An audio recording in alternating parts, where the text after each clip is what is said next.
प्रसाद जप याद सच जुगाद सच है पी सच नानक होसी पी सच।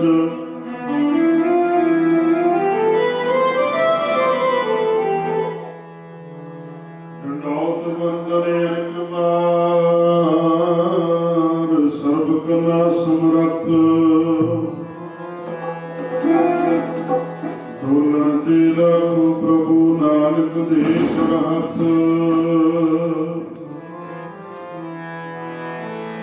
ढोलते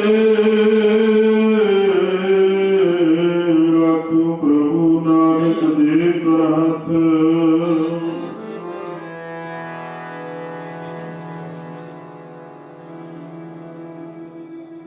तुझे आगे अरदास हमारी जियो पिंड सब तेरा।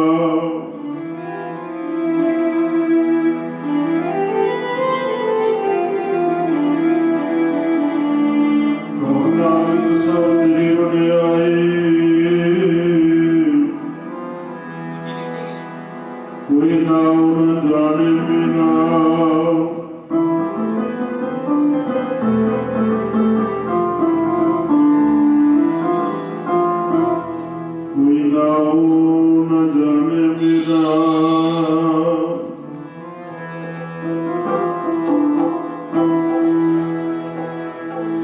पदी होई को साधु आए पया सुहावा अंगण।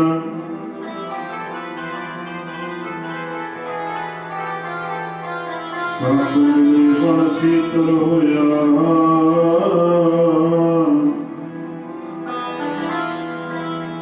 जैसे पावन चंदन।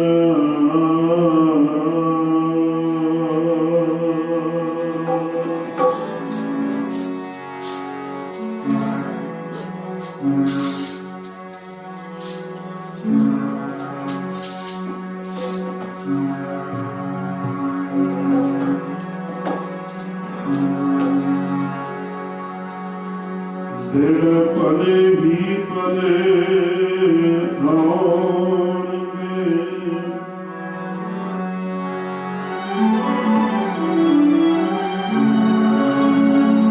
दिल पले ही पले प्राण में संग हुआ साधुआ।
परम सत्कारजोग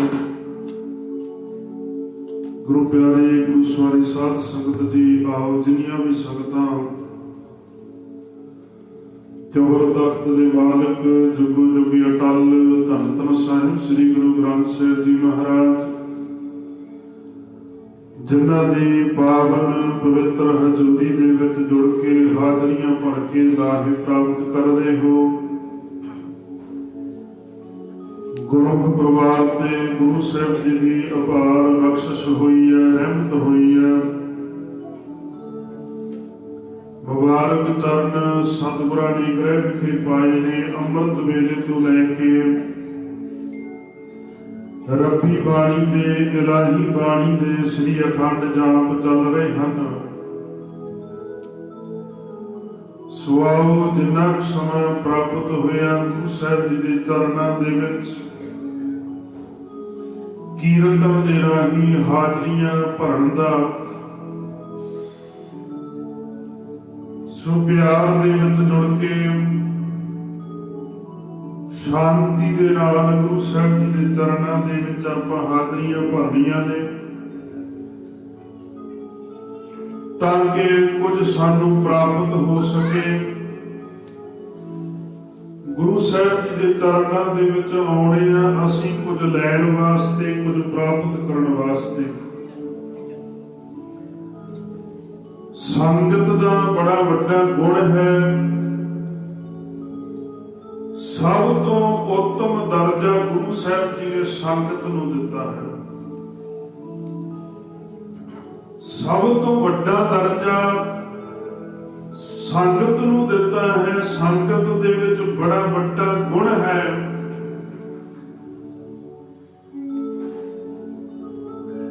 दुनिया दे लोग मुक्ति मंगते ने कि असीं जीवन मुक्त हो जाइए, पर गुरु साहब जी ने बाणी दे विच कह दिता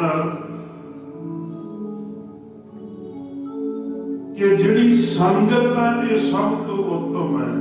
स्वयं गत मंगण की भी लोड़ दी, मुक्ति मंगण की भी लोड़ दी, अपने आप जिहड़ी मुक्ति आ वो प्राप्त हो जाती है।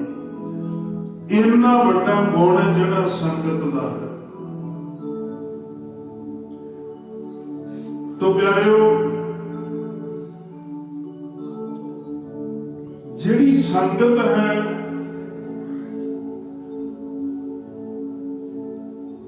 बाबा फरीद साहब जी का जीवन आपां पढ़ते हैं ते बाबा फरीद साहब जी नूं जिहड़ी संगत है वो प्राप्त हुई।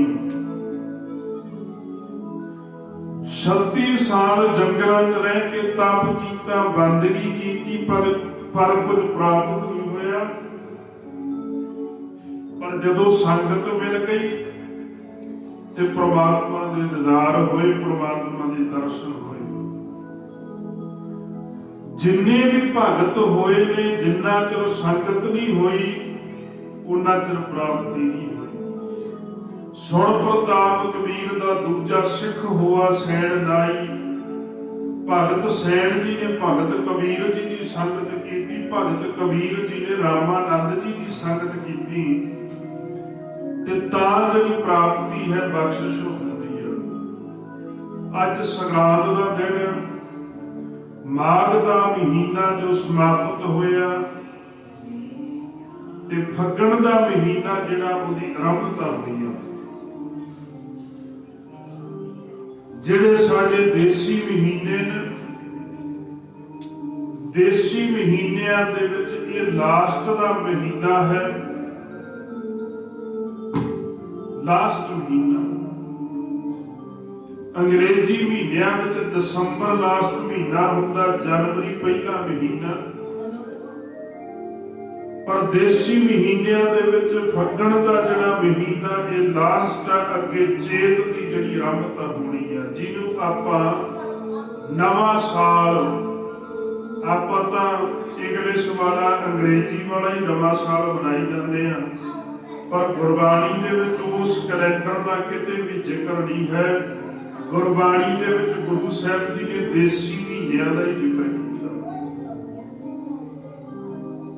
12 ਮਾਹਾਂ जी ਦੀ ਪਾਵਨ ਬਾਣੀ ਦੇ ਵਿੱਚ गुरु साहब जी ਕਿਰਪਾ ਕਰਦੇ ਨੇ, ਬਖਸ਼ਿਸ਼ ਕਰਦੇ ਨੇ। 12 ਦਾ अर्थ है बिरहा, जिन्हों आप विछोड़ा कह देते हैं। माह का अर्थ है महीना।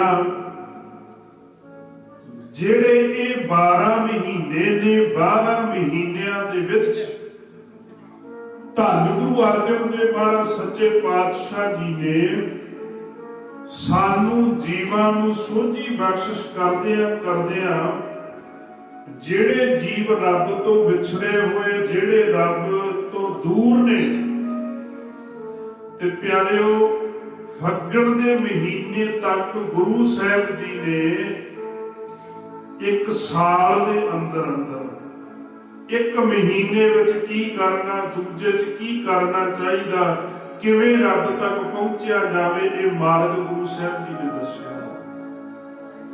क्योंकि रब तो होंदी ना किरत कर्म के विछड़े कर कृपा मेलो राम। हे सतगुरु सच्चे पातशाह, माड़े कर्मा करके विछड़े हैं, विछोड़ा कर्मा करके, अपने कर्मा करके। जेड़े बंदा कर्म करदा, कर्म रब तो दूर भी कर दिंदे आ, कर्म ही रब दे नेड़े करदे आ, ते कर्म बढ़ाए जाते ने संगत विच ही आ। पढ़ो एक बारी सारे। मोटे कर्मा ने विछोड़ा पाया, कृपा करके मेल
ਮਾੜੇ ਕਰਮਾਂ ਕਰਕੇ ਪ੍ਰਮਾਤਮਾ ਤੋਂ ਵਿਛੜੇ ਹੋਏ ਆ, ਖੋਟੇ ਕਰਮਾਂ ਕਰਕੇ। ਧੰਨ ਗੁਰੂ ਅਰਜਨ ਦੇਵ ਮਹਾਰਾਜ ਸੱਚੇ ਪਾਤਸ਼ਾਹ ਕਹਿੰਦੇ ਨੇ, ਹੇ ਅਕਾਲ ਪੁਰਖ, ਸਭ ਜਗ੍ਹਾ ਤੇ ਭਰਮ ਕੇ ਦੇਖ ਲਿਆ, ਫਿਰ ਕੇ ਦੇਖ ਲਿਆ, ਥੱਕ ਆਏ ਪ੍ਰਭੂ ਕੀ ਸਾਹ, ਥੱਕ ਕੇ ਹਾਰ ਕੇ ਤੇਰੇ ਚਰਨਾਂ ਦੇ ਵਿੱਚ ਆਏ। ਤੇ ਪਿਆਰਿਓ, ਜਦੋਂ ਅਸੀਂ ਇਸ ਤਰੀਕੇ ਦੇ ਨਾਲ ਗੁਰੂ ਸਾਹਿਬ ਜੀ ਦੇ ਚਰਨਾਂ ਦੇ ਵਿੱਚ ਬੇਨਤੀ ਕਰਦੇ ਹਾਂ, ਫਿਰ ਕਿਰਪਾ ਹੁੰਦੀ ਹੈ। ਫਲ ਗੁਣ ਆਨੰਦ ਅਪਾਰ ਜਨੈ ਹਰ ਸੱਜਣ ਪ੍ਰਗਟੇ ਆਏ। हे ਅਕਾਲ ਪੁਰਖ ਪ੍ਰਮਾਤਮਾ, ਜਿਹੜਾ ਫਲਗੁਣ ਦਾ ਮਹੀਨਾ ਹੈ, ਇੰਨਾ ਭਾਗਾ ਭਰਿਆ ਆਇਆ, ਇੰਨਾ ਮਨ ਦੇ ਵਿੱਚ ਆਨੰਦ ਪੈਦਾ ਹੋਇਆ, ਇੰਨੀ ਮਨ ਦੇ ਵਿੱਚ ਖੁਸ਼ੀ ਪੈਦਾ ਹੋਈ ਹੈ। ਕਿਉਂ ਖੁਸ਼ੀ ਪੈਦਾ ਹੋਈ? ਕਿਉਂਕਿ ਸੱਜਣ ਪ੍ਰਗਟੇ ਆਏ ਮੇਰੇ ਹਿਰਦੇ ਰੂਪੀ ਘਰ ਦੇ ਵਿੱਚ। ਉਸ ਪ੍ਰਮਾਤਮਾ ਦੇ ਨਾਮ ਦਾ ਪ੍ਰਕਾਸ਼ ਹੋਇਆ। ਜਪਦੇ ਆ ਉਹਦੇ ਨਾਮ ਦਾ ਜਿਹੜਾ ਪ੍ਰਕਾਸ਼ ਹੋਇਆ। ਪਰ ਹੋਇਆ ਕਿਵੇਂ ਆ? ਸੰਤ ਸਹਾਈ ਰਾਮ ਕੇ ਕਰ ਕਿਰਪਾ ਦੀਆ ਮਿਲਾਏ। ਜਿਹੜੇ ਨਾਮ ਜਪਣ ਵਾਲੇ ਨੇ, ਜਿਹੜੇ ਬੰਦਗੀ ਕਰਨ ਵਾਲੇ ਸਾਧੂ ਜਨ ਨੇ, ਸੰਤ ਸਹਾਈ ਰਾਮ ਕੇ, ਜਿਹੜੇ ਸਹਾਈ ਹੁੰਦੇ ਨੇ ਰੱਬ ਨੂੰ ਮਿਲਣ ਵਾਸਤੇ, ਕਰ ਕਿਰਪਾ ਦੀਆ ਮਿਲਾਏ। ਉਹਨਾਂ ਦੀ ਕਿਰਪਾ ਹੋ ਗਈ, ਉਹਨਾਂ ਦੀ ਬਖਸ਼ਿਸ਼ ਹੋ ਗਈ, ਤੇ ਉਹਨਾਂ ਨੇ ਤੇਰੇ ਚਰਨਾਂ ਦੇ ਨਾਲ ਮਿਲਾ ਦਿੱਤਾ।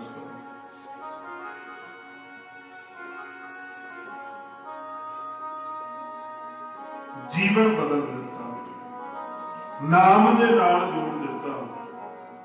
ਕਿਉਂਕਿ ਸੰਗਤ ਬਿਨਾਂ ਗੱਲ ਨਹੀਂ ਬਣਨੀ। ਜਿਹੜਾ ਮਾਘ ਦਾ ਮਹੀਨਾ ਲੰਘ ਕੇ ਗਿਆ, ਮਾਘ ਦਾ ਮਹੀਨਾ ਆਮ ਤੌਰ ਤੇ ਪਵਿੱਤਰ ਮੰਨਿਆ ਜਾਂਦਾ ਹੈ। ਜਿਵੇਂ ਪੋਹ ਦਾ ਮਹੀਨਾ ਹਿੰਦੂ ਸੰਸਕ੍ਰਿਤ ਮੁਤਾਬਕ ਮਾੜਾ ਮੰਨਿਆ ਜਾਂਦਾ, ਮਾਘ ਦਾ ਮਹੀਨਾ ਜਿਹੜਾ ਪਵਿੱਤਰ ਮੰਨਿਆ ਜਾਂਦਾ। ਲੋਕ ਜਾਂਦੇ ਨੇ ਨਦੀਆਂ ਤੇ ਇਸ਼ਨਾਨ ਕਰਨ ਵਾਸਤੇ, ਕੋਈ ਤਰਵੈਣੀ ਤੇ ਇਸ਼ਨਾਨ ਕਰਨ ਜਾਂਦਾ, ਕੋਈ ਗੰਗਾ ਤੇ ਜਾਂਦਾ ਇਸ਼ਨਾਨ ਕਰਨ ਵਾਸਤੇ, ਕਿ ਇਸ ਮਹੀਨੇ ਨੂੰ ਪਵਿੱਤਰ ਮੰਨਿਆ ਜਾਂਦਾ। ਕੋਈ ਕੰਮ ਕੀਤਾ ਜਾਂਦਾ, ਜੋ ਵੀ ਕੰਮ ਦੀ ਸ਼ੁਰੂਆਤ ਕੀਤੀ ਜਾਂਦੀ ਇਸ ਮਹੀਨੇ ਦੇ ਵਿੱਚ, ਕਿ ਸਫਲਤਾ ਜਿਹੜੀ ਉਹ ਪ੍ਰਾਪਤ ਹੁੰਦੀ ਹੈ।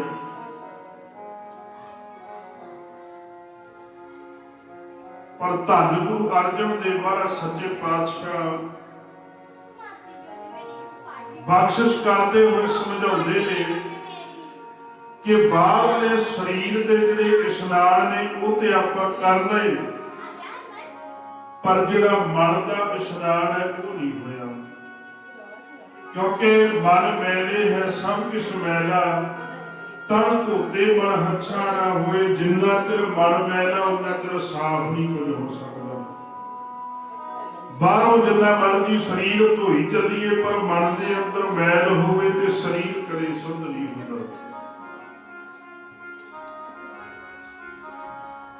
ਜਿਵੇਂ ਗੁਰੂ ਸਾਹਿਬ ਜੀ, ਗੁਰੂ ਨਾਨਕ ਦੇਵ ਮਹਾਰਾਜ ਜਪਜੀ ਸਾਹਿਬ ਚ ਕਹਿੰਦੇ ਨੇ, ਸੋਚੈ ਸੋਚ ਨਾ ਹੋਵੇ ਜੇ ਸੋਚੀ ਲੱਖ ਵਾਰ। ਸੋਚ ਸ਼ਬਦ ਹਿੰਦੀ ਦੇ ਵਿੱਚ ਇਸ਼ਨਾਨ ਨੂੰ ਕਹਿੰਦੇ ਨੇ, ਨਹਾਉਣ ਨੂੰ ਕਹਿੰਦੇ ਨੇ।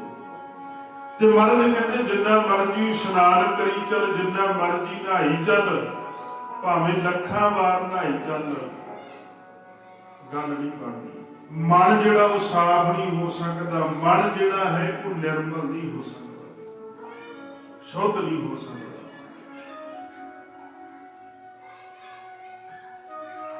पर होएगा किवें? होएगा तां जे किसे पूर्ण पुरख दी संगत मिलेगी ते नाम दे नाल जुड़ांगे। मूत पलीती कपड़ होए दे साबुन लईए धोए भरीए मत पापां के संग वो धोपै नाम है क्या। नाम तो बिना उन्हें साफ नहीं होगा, नाम तो बिना गल नहीं बनती। तेरी मत पापां नाल भर गई है, नाम जप धोले प्यारे।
नाम के द्वारा ही मत को साफ किया जा सकता। जे अज बंदा कहे भाई मैं कोई अपनी सियाणप करके अपने मन के विचों कोई वहम जिहड़े आ कढ़ देंगा, नहीं निकल सकता, क्योंकि मना के अंदर बड़ा कुछ भरिया पिया, अंदर बड़ा कुछ भरिया पिया, पर वो नहीं हो सकता उन्ना चिर जिन्ना चिर हिरदे दे विच नाम का निवास नहीं होता। जिन्ना चिर नाम नहीं जपिया जाता, जिन्ना चिर सिमरन नहीं होता, उन्ना चिर ये चीज अंदरों निकल नहीं सकती। अज आपां देखदे आ समा जिहड़ा वो चल रहा, धरने भी चल रहे हैं, प्रदर्शन चल रहे हैं किसानों के, ਪਰ ਉਹਦੇ ਵਿੱਚ ਵੀ ਕਿਤੇ ਨਾ ਕਿਤੇ ਜਿਹੜੀ ਥੋੜੀ ਬਹੁਤੀ ਜਿਹੜੀ ਦੁਬਿਧਾ ਬੇਸ਼ੱਕ ਘੱਟ ਹੋਵੇ ਜਾਂ ਜ਼ਿਆਦੇ ਹੋਵੇ, ਕਿਸੇ ਦੇ ਮਨ 'ਚ ਜ਼ਿਆਦੇ ਵੀ ਹੈ, ਕਿਸੇ ਦੀ ਘੱਟ ਵੀ ਹੈ, ਮਨ ਦੇ ਵਿੱਚ ਦੁਬਿਧਾ ਇਹ ਪੈਦਾ ਹੁੰਦੀ ਹੈ ਕਿ ਅਸੀਂ ਹਰੇਕ ਨੂੰ ਸ਼ੱਕ ਦੇ ਆਧਾਰ ਤੇ ਦੇਖਦੇ ਹਾਂ ਵੀ ਹੋ ਸਕਦਾ ਹੈ ਪੈਸੇ ਖਾ ਰਿਹਾ ਹੋਵੇ, ਹੋ ਸਕਦਾ ਹੈ ਵੋਟਾਂ ਵਾਸਤੇ ਕਰ ਰਿਹਾ ਹੋਵੇ। ਇਹ ਮਨ ਦੇ ਵਿੱਚ ਜਿਹੜੀ ਸਾਡੇ ਗੱਲ ਚੱਲਦੀ ਹੈ। ਪਰ ਇੱਕ ਗੱਲ ਯਾਦ ਰੱਖਿਓ, ਜਿਹਦੇ ਕੋਲੇ ਬੰਦਗੀ ਹੋਏਗੀ, ਜਿਹਦੇ ਕੋਲੇ ਸਿਮਰਨ ਹੋਏਗਾ ਨਾ, ਉਹਦੇ ਪ੍ਰਤੀ ਜਿਹੜਾ ਸ਼ੰਕਾ ਹੈ ਮਨ ਦੇ ਵਿੱਚ, ਵਹਿਮ ਜਿਹੜਾ ਉਹ ਨਹੀਂ ਰਹਿੰਦਾ। ਜਿਹਦੇ ਕੋਲੇ ਸਿਮਰਨ ਹੋਏਗਾ, ਬੰਦਗੀ ਹੋਏਗਾ, ਤੇ ਪਿਆਰਿਓ ਉਹ ਪਹਿਚਾਨ ਵੀ ਕਰ ਸਕਦਾ ਹੈ। ਖੋਟੇ ਖਰੇ ਦੀ ਜਿਹੜੀ ਪਛਾਣ ਹੈ ਉਹ ਕਰ ਸਕਦਾ ਜਿਹਦੇ ਕੋਲੇ ਸਿਮਰਨ ਹੋਏਗਾ, ਜਿਹਦੇ ਕੋਲੇ ਬੰਦਗੀ ਹੋਏਗੀ।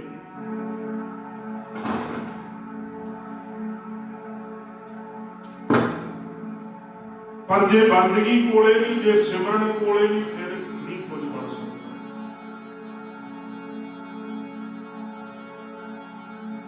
ਧੰਨ ਗੁਰੂ ਅਰਜਨ ਦੇਵ ਮਹਾਰਾਜ ਸੱਚੇ ਪਾਤਸ਼ਾਹ ਜੀ ਨੇ ਕਿਰਪਾ ਕੀਤੀ, ਬਖਸ਼ਿਸ਼ ਕੀਤੀ। ਮੈਂ ਬੇਨਤੀ ਕਰ ਰਿਹਾ ਸੀ, ਮਾਘ ਦੇ ਮਹੀਨੇ ਦੇ ਪ੍ਰਥਾਈ ਗੁਰੂ ਸਾਹਿਬ ਜੀ ਨੇ ਸਮਝਾਇਆ ਕਿ ਤੈਨੂੰ ਮਨ ਦੇ ਇਸ਼ਨਾਨ ਕਰਨ ਦੀ ਲੋੜ ਹੈ, ਮਨ ਦੇ ਮੱਜਨ ਕਰਨ ਦੀ ਲੋੜ ਹੈ।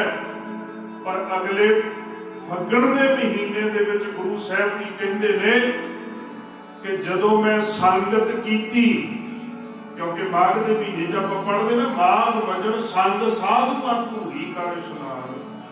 ਕਹਿੰਦੇ ਸੰਗਤ ਵਿੱਚ ਜਾਣਾ, ਸੰਗਤ ਵਿੱਚ ਜਾ ਕੇ ਕੀ ਕਰਨਾ? ਹਰਿ ਕਾ ਨਾਮ ਧਿਆਏ ਸੁਣ ਸਭਨਾ ਨੂੰ ਕਰਦਾਨਾ। ਮਾਰੇ ਕਹਿੰਦੇ ਨਾਮ ਧਿਆਉਣਾ, ਨਾਮ ਸੁਣਨਾ, ਜਿੱਥੇ ਸਭਨਾ ਨੂੰ ਕਰਦਾਨ, ਜਿੱਥੇ ਕੋਈ ਵਿਤਕਰਾ ਨਾ ਹੋਵੇ ਕਿਸੇ ਨਾਲ, ਕੋਈ ਜਾਤ ਪਾਤ ਦਾ, ਕੋਈ ਊਚ ਨੀਚ ਦਾ ਕੋਈ ਵਿਤਕਰਾ ਨਾ ਹੋਵੇ, ਜਿੱਥੇ ਸਾਰਿਆਂ ਨੂੰ ਸਾਂਝਾ ਉਪਦੇਸ਼ ਜਿਹੜਾ ਵੰਡਿਆ ਜਾਂਦਾ ਹੋਵੇ, ਉੱਥੇ ਜਾ ਕੇ ਤੂੰ ਨਾਮ ਧਿਆਉਣਾ ਤੇ ਸੁਣਨਾ, ਉਸ ਜਗ੍ਹਾ ਤੇ ਜਾ। ਤੇ ਜਿਵੇਂ ਗੁਰੂ ਅਰਜਨ ਦੇਵ ਮਹਾਰਾਜ ਸੱਚੇ ਪਾਤਸ਼ਾਹ ਨੇ ਆਖਿਆ ਸੰਗਤ ਕਰਨੀ ਹੈ, ਤੇ ਸੰਗਤ ਦਾ ਫਲ ਕੀ ਮਿਲਿਆ? ਫਿਰ ਫਲ ਗੁਣ ਆਨੰਦ ਉਪਾਰਜਨ ਹਰ ਸੱਜਣ ਪ੍ਰਗਟੇ ਆਏ। ਕਹਿੰਦੇ ਜਦੋਂ ਸੰਗਤ ਕੀਤੀ, ਜਿਵੇਂ ਗੁਰੂ ਅਰਜਨ ਦੇਵ ਮਹਾਰਾਜ ਸੱਚੇ ਪਾਤਸ਼ਾਹ ਨੇ ਮਾਘ ਦੇ ਮਹੀਨੇ ਦੇ ਵਿੱਚ ਬਚਨ ਕੀਤੇ, ਉਸ ਤਰੀਕੇ ਸੰਗਤ ਕੀਤੀ। ਤੇ ਕਹਿੰਦੇ ਫਿਰ ਹਿਰਦੇ ਦੇ ਵਿੱਚ ਉਸ ਪ੍ਰਮਾਤਮਾ ਦਾ ਨਾਮ ਜਿਹੜਾ ਪ੍ਰਗਟ ਹੋਇਆ, ਪ੍ਰਕਾਸ਼ ਹੋਇਆ। ਤੇ ਹੋਇਆ ਕਿਉਂ? ਸੰਤ ਸਹਾਈ ਰਾਮ ਕੇ ਕਰ ਕਿਰਪਾ ਦੀਆ ਮਿਲਾਏ। ਕਹਿੰਦੇ ਉਹਨਾਂ ਰੱਬ ਦੇ ਪਿਆਰਿਆਂ ਦੀ ਸੰਗਤ ਕਰਨੇ ਕਰਕੇ, ਜਿਹੜੇ ਜੁੜੇ ਹੋਏ ਨੇ ਤੇ ਜਿਹੜੇ ਦੂਜਿਆਂ ਨੂੰ ਜੋੜ ਰਹੇ ਨੇ। ਕਿਉਂਕਿ ਇਹ ਬੜੀ ਵੱਡੀ ਗੱਲ ਹੈ, ਆਪ ਜੁੜ ਜਾਣਾ ਇਹ ਕੋਈ ਬਹੁਤੀ ਵੱਡੀ ਗੱਲ ਨਹੀਂ, ਬੰਦਾ ਜੁੜ ਸਕਦਾ, ਪਰ ਕਿਸੇ ਦੂਜੇ ਨੂੰ ਜੋੜਨਾ ਇਹ ਔਖਾ ਕੰਮ ਹੈ। ਕਿਸੇ ਦੂਜੇ ਨੂੰ ਜੋੜਨ ਵਾਸਤੇ ਬੜਾ ਕੁਝ ਕਰਨਾ ਪੈਂਦਾ, ਬੜੀ ਘਾਲਣਾ ਘਾਲਣੀ ਪੈਂਦੀ ਹੈ ਕਿ ਕੋਈ ਦੂਜਾ ਗੁਰੂ ਘਰ ਦੇ ਨਾਲ ਜੁੜ ਜਾਵੇ। ਮਹਾਂਪੁਰਖ ਉਦਮ ਉਪਰਾਲੇ ਕਰਦੇ ਨੇ, ਕਾਹਦੇ ਵਾਸਤੇ? ਜੋੜਨ ਵਾਸਤੇ। ਪਰ ਫਿਰ ਵੀ ਲੋਕ ਜਿਹੜੇ ਨੇ ਉਹ ਤਰ੍ਹਾਂ ਤਰ੍ਹਾਂ ਦੀਆਂ ਗੱਲਾਂ ਕਰਦੇ ਨੇ, ਪਰ ਉਹ ਜਿਹੜਾ ਆਪਣਾ ਕੰਮ ਹੈ ਨਿਰੰਤਰ ਜਾਰੀ ਰੱਖਦੇ ਨੇ, ਆਪਣਾ ਕੰਮ ਕਰਦੇ ਨੇ। ਕਿਉਂਕਿ ਕਬੀਰ ਸੇਵਾ ਕੋ ਦੋਏ ਭਲੇ ਇੱਕ ਸੰਤ ਇਕਰਾਮ, ਰਾਮ ਜੋ ਦਾਤਾ ਮੁਕਤ ਕੋ ਸੰਤ ਜਪਾਵੇ। ਉਹਦਾ ਕੰਮ ਹੀ ਨਾਮ ਜਪਾਉਣਾ।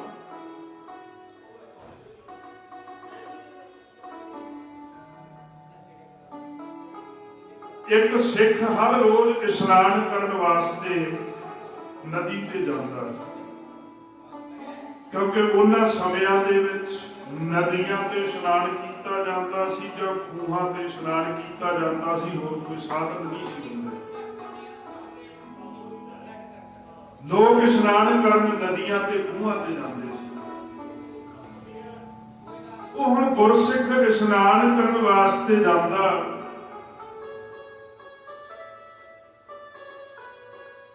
ਤੇ ਜਦੋਂ ਇਸ਼ਨਾਨ ਕਰਨ ਵਾਸਤੇ ਜਾ ਰਿਹਾ, ਇੱਕ ਬ੍ਰਾਹਮਣ, ਇੱਕ ਪੰਡਤ ਇਸ਼ਨਾਨ ਕਰਕੇ ਨਦੀ ਤੋਂ ਆ ਰਿਹਾ। ਜਦੋਂ ਆ ਰਿਹਾ ਤੇ ਗੁਰਸਿੱਖ ਉਹਦੇ ਜਦੋਂ ਕੋਲ ਦੀ ਲੰਘਣ ਲੱਗਾ ਨਾ, ਪੱਗ ਡੰਡੀਆਂ ਤੋਂ ਹੁੰਦੀਆਂ ਸੀ ਛੋਟੀਆਂ, ਜਦੋਂ ਕੋਲ ਦੀ ਲੰਘਣ ਲੱਗਾ ਤੇ ਉਹਦੇ ਮੋਢੇ ਦੇ ਵਿੱਚ ਮੋਢਾ ਵੱਜਿਆ। ਜਦੋਂ ਮੋਢਾ ਲੱਗਿਆ ਤੇ ਉਹ ਜਿਹੜਾ ਪੰਡਤ ਸੀ ਉਹ ਕਹਿਣ ਲੱਗਾ, ਉਹ ਕਹਿੰਦਾ ਮੈਨੂੰ ਹੁਣ ਦੁਬਾਰਾ ਇਸ਼ਨਾਨ ਕਰਨਾ ਪੈਣਾ। ਮੈਂ ਇਸ਼ਨਾਨ ਕਰਕੇ ਆਇਆ ਸੀ, ਪਰ ਹੁਣ ਤੇਰੇ ਨਾਲ ਟੱਚ ਹੋ ਗਿਆ, ਮੈਨੂੰ ਦੁਬਾਰਾ ਇਸ਼ਨਾਨ ਕਰਨਾ ਪੈਣਾ ਕਿਉਂਕਿ ਮੈਂ ਭਿੱਟਿਆ ਗਿਆ, ਮੈਂ ਸੁੱਚਾ ਨਹੀਂ ਰਿਹਾ, ਦੁਬਾਰਾ ਇਸ਼ਨਾਨ ਕਰਨਾ ਪੈਣਾ। ਤੇ ਹੁਣ ਉਹ ਗੁਰਸਿੱਖ ਬਾਣੀ ਪੜ੍ਹਨ ਵਾਲਾ ਸੀ, ਗੁਰੂ ਸਾਹਿਬ ਜੀ ਦੇ ਚਰਨਾਂ ਦੇ ਵਿੱਚ ਹਾਜ਼ਰੀ ਭਰਦਾ ਸੀ। ਤੇ ਉਹ ਗੁਰਸਿੱਖ ਕਹਿਣ ਲੱਗਾ, ਪੰਡਤਾ ਤੈਨੂੰ ਤੇ ਬੜੀ ਭਿਆਨਕ ਬਿਮਾਰੀ ਲੱਗੀ ਹੋਈ ਹੈ, ਤੇ ਇਸ ਬਿਮਾਰੀ ਦਾ ਇਲਾਜ ਕਰਨਾ ਚਾਹੀਦਾ। ਜੇ ਇਹਦਾ ਇਲਾਜ ਨਾ ਹੋਇਆ ਤੇ ਇਹ ਬਿਮਾਰੀ ਬਹੁਤ ਖਤਰਨਾਕ ਹੈ। ਹੁਣ ਆਪਾਂ ਦੇਖਦੇ ਆ ਕਈ ਬਿਮਾਰੀਆਂ ਸਾਡੇ ਸਰੀਰ ਨੂੰ ਲੱਗ ਜਾਂਦੀਆਂ ਨੇ, ਕਈਆਂ ਦੀਆਂ ਬਿਮਾਰੀਆਂ ਬੱਚਿਆਂ ਨੂੰ ਜਨਮ ਤੋਂ ਹੁੰਦੀਆਂ ਨੇ, ਜਨਮ ਤੋਂ ਲੈ ਕੇ ਬਿਮਾਰੀ ਲੱਗੀ ਅੰਤਮ ਸਮੇਂ ਤੱਕ ਚੱਲਦੀ ਹੈ। ਕਈ ਬਿਮਾਰੀਆਂ ਬਾਅਦ ਵਿੱਚ ਲੱਗਦੀਆਂ ਨੇ, ਅੰਤਮ ਸਮੇਂ ਤੱਕ ਚੱਲਦੀਆਂ ਨੇ।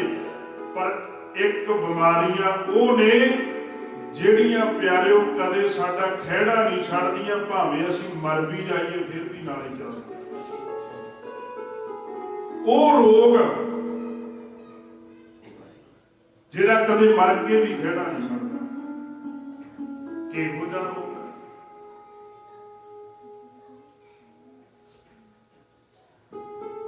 ਪੰਡਤਾ ਬਿਮਾਰੀ ਲੱਗੀ ਹੈ, ਬੜਾ ਭੈੜਾ ਰੋਗ ਲੱਗਿਆ, ਇਹਦਾ ਇਲਾਜ ਕਰ ਲੈ। ਜੇ ਇਹਦਾ ਇਲਾਜ ਨਾ ਹੋਇਆ ਤੇ ਇਸ ਬਿਮਾਰੀ ਤੋਂ ਤੇਰਾ ਖਹਿੜਾ ਨਹੀਂ ਛੁੱਟਣਾ, ਭਾਵੇਂ ਜਾਨ ਛੁੱਟ ਜਾਏ, ਸਰੀਰ ਛੁੱਟ ਜਾਏ, ਪ੍ਰਾਣ ਨਿਕਲ ਜਾਣ, ਪਰ ਇਹ ਤੋਂ ਬਚਿਆ ਨਹੀਂ ਜਾ ਸਕਦਾ। ਇੰਨੀ ਗੱਲ ਕਹਿ ਕੇ ਹੁਣ ਉਸ ਵੇਲੇ ਤੇ ਉਹਦੇ ਮਨ ਦੇ ਵਿੱਚ ਇੰਨੀ ਸਮਝ ਨਾ ਆਈ, ਇੱਕਦਮ ਗੱਲ ਕਰਕੇ ਗੁਰਸਿੱਖ ਜਿਹੜਾ ਸੀ ਬਚਨ ਕਰਕੇ ਉਹ ਅੱਗੇ ਚਾਲੇ ਪਾ ਗਿਆ। ਪੰਡਤ ਦੁਬਾਰਾ ਇਸ਼ਨਾਨ ਕਰਕੇ ਆਇਆ। ਇਸ਼ਨਾਨ ਕਰਕੇ ਜਦੋਂ ਘਰੇ ਆ ਕੇ ਬੈਠਾ ਕਿ ਬੰਦਗੀ ਜਿਹੜੀ ਉਹ ਕਰਦਾ ਸੀ, ਸਿਮਰਨ ਕਰਨ ਵਾਲਾ ਸੀ, ਫਿਰ ਵੀ ਕਿਉਂਕਿ ਜਿਹੜਾ ਅੰਮ੍ਰਿਤ ਵੇਲੇ ਇਸ਼ਨਾਨ ਕਰਦਾ ਇਹਦਾ ਹੀ ਬੜਾ ਵੱਡਾ ਮਹੱਤਵ ਹੈ। ਕੱਲਾ ਇਸ਼ਨਾਨ ਕਰਨ ਦਾ ਹੀ, ਮਹਾਰਾਜ ਕਹਿੰਦੇ ਕਰ ਇਸ਼ਨਾਨ ਸਿਮਰ ਪ੍ਰਭ ਆਪਣਾ ਮਨ ਤਨ ਭਏ ਰਹੂਗਾ। ਇਸ਼ਨਾਨ ਕਰਨ ਦਾ ਹੀ ਇੰਨਾ ਵੱਡਾ ਫਲ ਹੈ ਕਿ ਜਿਹੜਾ ਸਾਡਾ ਸਰੀਰ ਹੈ ਉਹ ਕਈਆਂ ਬਿਮਾਰੀਆਂ ਤੋਂ ਇਸ਼ਨਾਨ ਕਰਕੇ ਬਚ ਜਾਂਦਾ। ਕਰ ਇਸ਼ਨਾਨ ਸਿਮਰ ਪ੍ਰਭ ਆਪਣਾ ਮਨ ਤਨ ਭਏ ਰਹੂਗਾ। ਹੁਣ ਇੱਥੇ ਦੋਨੇ ਗੱਲਾਂ ਕੀਤੀਆਂ ਨੇ ਗੁਰੂ ਸਾਹਿਬ ਜੀ ਨੇ, ਮਨ ਤੇ ਤਨ ਦੀ ਗੱਲ ਕੀਤੀ, ਕਿਉਂਕਿ ਸਾਡਾ ਮਨ ਵੀ ਰੋਗੀ ਹੋ ਸਕਦਾ, ਤਨ ਵੀ ਰੋਗੀ ਹੋ ਸਕਦਾ, ਦੋਨੇ ਰੋਗੀ ਹੋ ਸਕਦੇ। ਤੇ ਦੋਨਾਂ ਦਾ ਇਲਾਜ ਕੀ ਹੈ? ਜਦੋਂ ਸਵੇਰੇ ਉੱਠ ਕੇ ਇਸ਼ਨਾਨ ਕਰਕੇ ਸਿਮਰਨ ਕਰੇਗਾ, ਤੇਰਾ ਮਨ ਵੀ ਅਰੋਗ ਹੋਏਗਾ ਸਿਮਰਨ ਕਰਨ ਨਾਲ, ਤੇਰਾ ਤਨ ਵੀ ਅਰੋਗ ਹੋਏਗਾ ਇਸ਼ਨਾਨ ਕਰਨ ਦੇ ਨਾਲ।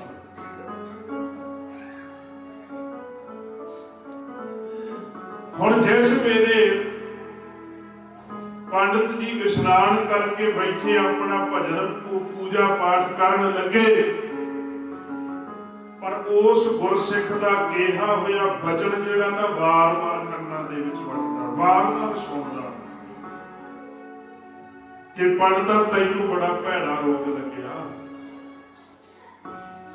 ਬੜਾ ਭੈੜਾ।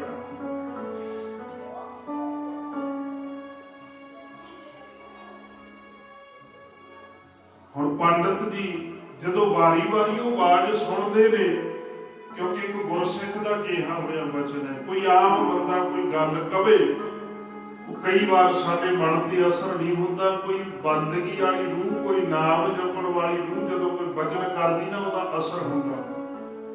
ਤੁਹਾਡੇ ਜੀਵਨ ਦੇ ਵਿੱਚ ਵੀ ਕਈ ਵਾਰ ਇਹ ਬਚਨ ਹੋਇਆ ਹੋਵੇਗਾ ਕਿ ਕਈ ਵਾਰ ਆਪਾਂ ਕੋਈ ਬੰਦਗੀ ਵਾਲੀ ਰੂਹ, ਕੋਈ ਨਾਮ ਜਪਣ ਵਾਲੀ ਰੂਹ, ਕੋਈ ਬਚਨ ਕਰਦੇ, ਆਪਾਂ ਉਸ ਵੇਲੇ ਉਹਦਾ ਖਿਆਲ ਨਹੀਂ ਕਰਦੇ, ਆਪਾਂ ਉਸ ਵੇਲੇ ਉਹਦਾ ਧਿਆਨ ਨਹੀਂ ਦਿੰਦੇ। ਪਰ ਸਮਾਂ ਪਾ ਕੇ, ਹੋ ਸਕਦਾ ਸਾਲ ਬਾਅਦ, 2 ਸਾਲ 4 ਸਾਲ ਬਾਅਦ ਉਹ ਜਿਹੜਾ ਬਚਨ ਸਾਨੂੰ ਯਾਦ ਆ ਜਾਂਦਾ ਵੀ ਆਹ ਬਚਨ ਜਿਹੜਾ ਉਸ ਵੇਲੇ ਕਿਹਾ ਸੀ, ਤੇ ਮੈਂ ਉਦੋਂ ਧਿਆਨ ਨਹੀਂ ਦਿੱਤਾ। ਜੇ ਧਿਆਨ ਦਿੱਤਾ ਹੁੰਦਾ ਅੱਜ ਮੇਰੀ ਇਹ ਅਵਸਥਾ ਨਾ ਹੁੰਦੀ। ਕਈ ਵਾਰ ਕਿਸੇ ਗੱਲ ਤੋਂ ਸੁਚੇਤ ਕਰ ਦਿੰਦੇ ਨੇ ਜਿਹੜੇ ਮਹਾਤਮਾ ਨੇ, ਜਿਹੜੇ ਸਾਧੂ ਨੇ, ਉਹ ਕਈ ਵਾਰ ਕਿਸੇ ਗੱਲ ਤੋਂ ਸੁਚੇਤ ਕਰ ਦਿੰਦੇ ਨੇ, ਪਰ ਬੰਦਾ ਜਿਹੜਾ ਹੈ ਲਾਪਰਵਾਹ ਹੋ ਕੇ ਤੁਰਿਆ ਫਿਰਦਾ ਰਹਿੰਦਾ, ਲਾਪਰਵਾਹ ਹੋ ਕੇ ਤੁਰਿਆ ਫਿਰਦਾ ਰਹਿੰਦਾ। ਤੇ ਪਿਆਰਿਓ, ਪਰ ਉਹਦਾ ਜਿਹੜਾ ਸਮੇਂ ਬਾਅਦ ਫਿਰ ਪਤਾ ਲੱਗਦਾ। ਕਈ ਕਹਿੰਦੇ ਜੀ ਮੈਂ ਤੇ ਪਰਵਾਹ ਹੀ ਨਹੀਂ ਕਰਦਾ ਕਿਸੇ ਦਾ। ਕਈ ਤੇ ਰੱਬ ਨੂੰ ਵੀ ਛੱਡ ਜਾਂਦੇ ਨੇ, ਕਹਿੰਦੇ ਮੈਨੂੰ ਨਹੀਂ ਪਰਵਾਹ ਕਿਸੇ ਦੀ। ਪਰ ਬੇਪਰਵਾਹ ਹੋਣਾ ਤੇ ਲਾਪਰਵਾਹ ਹੋਣਾ, ਇਹ ਫਰਕ ਆ ਦੋਨਾਂ ਦੇ ਵਿੱਚ। ਬੇਪਰਵਾਹ ਹੋਵੋ ਕੋਈ ਗੱਲ ਨਹੀਂ, ਪਰ ਬੇਪਰਵਾਹ ਉਹਨਾਂ ਚਿਰ ਨਹੀਂ ਹੋਇਆ ਜਾਣਾ ਜਿੰਨਾ ਚਿਰ ਰੱਬ ਨਾਲ ਜੁੜਦੇ ਨਹੀਂ। ਆਖੋ ਸਤਿਨਾਮ। ਬੇਪਰਵਾਹ ਉਹਨਾਂ ਚਿਰ ਨਹੀਂ ਬੰਦਾ ਹੋ ਸਕਦਾ। ਬੇਪਰਵਾਹ ਬਾਬਾ ਆਨੰਦ ਸਿੰਘ ਜੀ ਦਾ ਜੀਵਨ ਪੜੋ। ਬੇਪਰਵਾਹ ਨਹੀਂ, ਪਰਵਾਹ ਨਹੀਂ ਕਿਸੇ ਤੇਰੀ ਬਾਤ ਸੱਚੇ, ਕਿਸੇ ਦੀ ਪਰਵਾਹ ਨਹੀਂ ਕੀਤੀ, ਕਿਸੇ ਦੀ ਪਰਵਾਹ ਨਹੀਂ। ਛਪਰੀ ਨੂੰ ਵੀ ਅੱਗ ਲਾ ਦੇਣੀ, ਐਸਾ ਜੀਵਨ ਰੱਖਿਆ। ਕੋਈ ਰਾਜਾ ਵੀ ਆ ਗਿਆ ਤਾਂ ਵੀ ਕੋਈ ਗੱਲ ਨਹੀਂ, ਜੇ ਕੋਈ ਮੰਗਦਾ ਭਿਖਾਰੀ ਆ ਗਿਆ ਤਾਂ ਵੀ ਕੋਈ ਫਰਕ ਨਹੀਂ ਪੈਂਦਾ। ਆਪਣੇ ਆਪ ਨੂੰ ਇੱਕ ਸਮਾਨਤਾ ਦੇ ਵਿੱਚ ਰੱਖਣਾ, ਇਹ ਬੇਪਰਵਾਹੀ ਹੈ। ਪਰ ਇੱਕ ਲਾਪਰਵਾਹੀ ਕਿ ਸਮੇਂ ਨੂੰ ਨਾ ਪਛਾਣਨਾ। ਜੋ ਗੁਰੂ ਸਾਹਿਬ ਬਾਣੀ ਦੇ ਵਿੱਚ ਸਾਨੂੰ ਬਚਨ ਕਰਦੇ ਨੇ, ਉਹਨਾਂ ਨੂੰ ਨਾ ਸੁਣਨਾ ਜਾਂ ਨਾ ਮੰਨਣਾ, ਉਹ ਸਾਡੀ ਲਾਪਰਵਾਹੀ ਹੈ। ਮਹਾਰਾਜ ਕਹਿੰਦੇ ਨਾ, ਇੱਕ ਨਾ ਨੂੰ ਸਭ ਸੋਝੀ ਆਈ, ਇੱਕ ਫਿਰਦੇ। ਇੱਕ ਨਾ ਨੂੰ ਸੋਝੀ ਆ ਜਾਂਦੀ ਆ, ਪਰ ਇੱਕ ਉੱਤੇ ਤੁਰੇ ਫਿਰਦੇ। ਸਾਰੀ ਜ਼ਿੰਦਗੀ ਉਦਾਂ ਹੀ ਲੰਘ ਜਾਂਦੀ ਹੈ, ਕੋਈ ਅਸਰ ਨਹੀਂ ਹੁੰਦਾ, ਸਾਰਾ ਜੀਵਨ ਲੰਘ, ਪਰ ਇੱਕ ਨਾ ਨੂੰ ਸਮਝ ਆ ਜਾਂਦੀ, ਗਿਆਨ ਹੋ ਜਾਂਦਾ, ਪਤਾ ਲੱਗ ਜਾਂਦਾ। ਹੁਣ ਬੰਦਗੀ ਵਾਲੀ ਰੂਹ ਦਾ ਕੀਤਾ ਹੋਇਆ ਬਚਨ ਹਿਰਦੇ ਦੇ ਵਿੱਚ ਵਸਿਆ ਹੋਇਆ। ਵਾਰੀ ਵਾਰੀ ਕੰਨਾਂ ਦੇ ਵਿੱਚ ਆਵਾਜ਼ ਆਉਂਦੀ ਆ, ਪੰਡਤਾ ਬਿਮਾਰੀ ਲੱਗੀ ਹੋਈ ਆ, ਰੋਗ ਲੱਗਿਆ ਹੋਇਆ, ਰੋਗ, ਇਹਦਾ ਇਲਾਜ ਕਰਾਉਣਾ ਚਾਹੀਦਾ। ਹੁਣ ਜਦੋਂ ਮਨ ਟਿਕਿਆ ਹੀ ਨਾ, ਮਨ ਦੇ ਵਿੱਚ ਵਾਰੀ ਵਾਰੀ ਉਹੋ ਹੀ ਗੱਲ ਆ ਰਹੀ ਹੈ, ਤੇ ਜਦੋਂ ਦੂਜੇ ਦਿਨ ਇਸ਼ਨਾਨ ਕਰਨ ਜਾਣਾ ਸੀ ਨਾ, ਤੇ ਪੰਡਤ ਨਿਗਾਹ ਮਾਰਦਾ ਜਾਂਦਾ ਵੀ ਉਹ ਗੁਰਸਿੱਖ ਮੈਨੂੰ ਕਿਤੇ ਆਉਂਦਾ ਮਿਲ ਜੇ ਰਾਹ ਵਿੱਚ। ਇਤਿਹਾਸ ਵਿੱਚ ਇਹਦਾ ਨਾਮ ਪੰਡਤ ਜੋਧ ਰਾਮ ਆਇਆ। ਨਿਗਾਹ ਮਾਰਦਾ ਜਾਂਦਾ ਗੁਰਸਿੱਖ ਮਿਲ ਜੇ। ਜਦੋਂ ਦੂਰੋਂ ਆਉਂਦਾ ਗੁਰਸਿੱਖ ਨੂੰ ਦੇਖਿਆ, ਇਹ ਭੱਜ ਕੇ ਸਾਹਮਣੇ ਹੋਇਆ। ਗੁਰਸਿੱਖ ਨੇ ਰਾਹ ਛੱਡਤਾ, ਰਾਹ ਛੱਡਤਾ। ਕਹਿੰਦਾ ਪੰਡਤ ਜੀ ਦੇਖਿਓ ਕਿਤੇ ਫੇਰ ਨਾ ਭਿੱਟੇ ਜਾਇਓ, ਕੱਲ ਵੀ ਦੁਬਾਰਾ ਇਸ਼ਨਾਨ ਕਰਨਾ ਪਿਆ ਸੀ, ਅੱਜ ਕਿਤੇ ਫੇਰ ਨਾ ਕਰਨਾ ਪੈ ਜੇ। ਪਰ ਪੰਡਤ ਜੀ ਕਹਿਣ ਲੱਗੇ, ਨਹੀਂ ਭਾਈ, ਮੈਂ ਤੇਰੇ ਨਾਲ ਜ਼ਰੂਰੀ ਬਚਨ ਕਰਨਾ। ਕੱਲ ਤੂੰ ਮੈਨੂੰ ਗੱਲ ਆਖੀ ਸੀ ਕਿ ਰੋਗ ਲੱਗਿਆ ਹੋਇਆ, ਪਰ ਮੈਨੂੰ ਇਹ ਤਾਂ ਦੱਸ ਦੇ ਵੀ ਤੂੰ ਰੋਗ ਨੂੰ ਪਛਾਣ ਲਿਆ ਵੀ ਰੋਗ ਲੱਗਿਆ ਹੋਇਆ, ਤੈਨੂੰ ਪਤਾ ਲੱਗ ਗਿਆ ਬਿਮਾਰੀ ਦਾ। ਜੇ ਤੈਨੂੰ ਪਤਾ ਲੱਗ ਗਿਆ, ਮੈਨੂੰ ਦੱਸ ਦੇ ਵੀ ਰੋਗ ਹੈ ਕਿਹੜਾ ਤੇ ਇਹਦਾ ਇਲਾਜ ਕਿੱਥੋਂ ਹੋਏਗਾ, ਜੇ ਤੈਨੂੰ ਪਤਾ ਹੀ ਨਾ। ਕਿਉਂਕਿ ਇੱਕ ਗੱਲ ਯਾਦ ਰੱਖਿਓ, ਜਦੋਂ ਬੰਦਾ ਬਾਣੀ ਪੜ੍ਹਦਾ ਨਾ, ਸਿਮਰਨ ਕਰਦਾ, ਆਪਾਂ ਕਈ ਵਾਰ ਕਹਿ ਦਿੰਦੇ ਆ ਬਾਣੀ ਪੜ੍ਹਨ ਦਾ ਫਾਇਦਾ ਕੀ ਆ, ਸਿਮਰਨ ਕਾਹਦੇ ਵਾਸਤੇ ਕਰਨਾ, ਕੁਝ ਮਿਲਿਆ ਤੇ ਹੈ ਨਹੀਂ। ਪਰ ਅਸਲ ਵਿੱਚ ਬਾਣੀ ਪੜ੍ਹਨ ਦਾ ਫਾਇਦਾ ਇਹ ਆ ਵੀ ਸਾਨੂੰ ਰਸਤਾ ਸਹੀ ਮਿਲ ਜਾਂਦਾ। ਰਸਤੇ ਬਹੁਤ ਜਾਂਦੇ ਨੇ, ਕੋਈ ਕਿਸੇ ਪਾਸੇ ਜਾਂਦਾ, ਕੋਈ ਕਿਸੇ ਪਾਸੇ, ਪਰ ਗੁਰੂ ਸਾਹਿਬ ਦੀ ਕਿਰਪਾ ਐਸੀ ਹੁੰਦੀ ਹੈ, ਸਾਨੂੰ ਬੁੱਧੀ ਇਹੋ ਜਿਹੀ ਦੇ ਦਿੰਦਾ ਕਿ ਅਸੀਂ ਰਸਤੇ ਸਹੀ ਪੈ ਜਾਂਦੇ ਆ। ਜਦੋਂ ਸਹੀ ਰਸਤੇ ਪੈ ਗਏ, ਮੰਜ਼ਿਲ ਆਪੇ ਹੀ ਆ ਜਾਣੀ। ਹੁਣ ਇਹ ਬੰਦਗੀ ਤੇ ਕਰਦਾ, ਇਹ ਬੰਦਗੀ ਦਾ ਹੀ ਪ੍ਰਤਾਪ ਹੋਇਆ। ਅੱਜ ਗੁਰਸਿੱਖ ਦਾ ਮਿਲਾਪ ਹੋ ਗਿਆ। ਪੂਰਬ ਕਰਮ ਅੰਕੁਰ ਜਾਂ ਪ੍ਰਗਟੇ ਭੇਟੇ ਉਪਰ ਖਰਸਕ ਵੈਰਾਗੀ ਮਿਟੇ ਉਹਦੇ ਬਿਰਤ ਹਰ ਨਾਨਕ ਜਨਮ ਜਨਮ ਕੀ। ਜਦੋਂ ਕੋਈ ਪੂਰਬਲਾ ਕਰਮ ਜਾਗਦਾ ਫਿਰ ਸੰਗਤ ਪ੍ਰਾਪਤ ਹੁੰਦੀ। ਸਾਨੂੰ ਸੰਗਤ ਐਵੇਂ ਨਹੀਂ ਮਿਲਦੀ। ਵੱਡ ਭਾਗੀ ਹਰ ਸੰਗਤ ਪਾਵੇ, ਭਾਗਾ ਤੋਂ ਬਿਨਾਂ ਸੰਗਤ ਮਿਲਦੀ ਨਹੀਂ। ਮੈਨੂੰ ਦੱਸੋ ਤੇ ਸਹੀ, ਕਿਹੜਾ ਰੋਗ ਲੱਗਿਆ,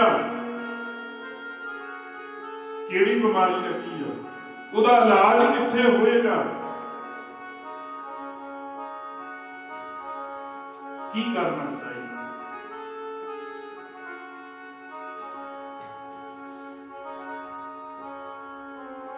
ਉਹ ਗੁਰਸਿੱਖ ਕਹਿਣ ਲੱਗਾ, ਪੰਡਤ ਜੀ ਤੁਹਾਨੂੰ ਤੇ ਹਉਮੈ ਦਾ ਰੋਗ ਲੱਗਿਆ ਹੋਇਆ। ਸਤਿਨਾਮ ਵਾਹਿਗੁਰੂ ਜੀ। ਤੇ ਇਹਦਾ ਇਲਾਜ ਨਾ ਹੋਇਆ, ਰੱਬ ਦੀ ਪ੍ਰਾਪਤੀ ਨਹੀਂ, ਕਿਉਂਕਿ ਹਉਮੈ ਨਾਵੇਂ ਨਾਲ ਵਿਰੋਧ ਹੈ, ਦੋਏ ਨਾ ਵਸੈ ਇਕੱਠਾ।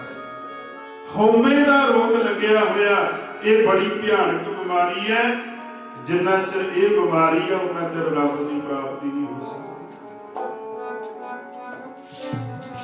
ਰੋਗ ਬੜੇ ਨੇ, ਪਰ ਜਿਹੜਾ ਹਉਮੈ ਦਾ ਰੋਗ ਹੈ ਸਭ ਤੋਂ ਭਿਆਨਕ ਰੋਗ ਹੈ। ਇਹ ਤੋਂ ਬਚਣਾ ਬਹੁਤ ਔਖਾ।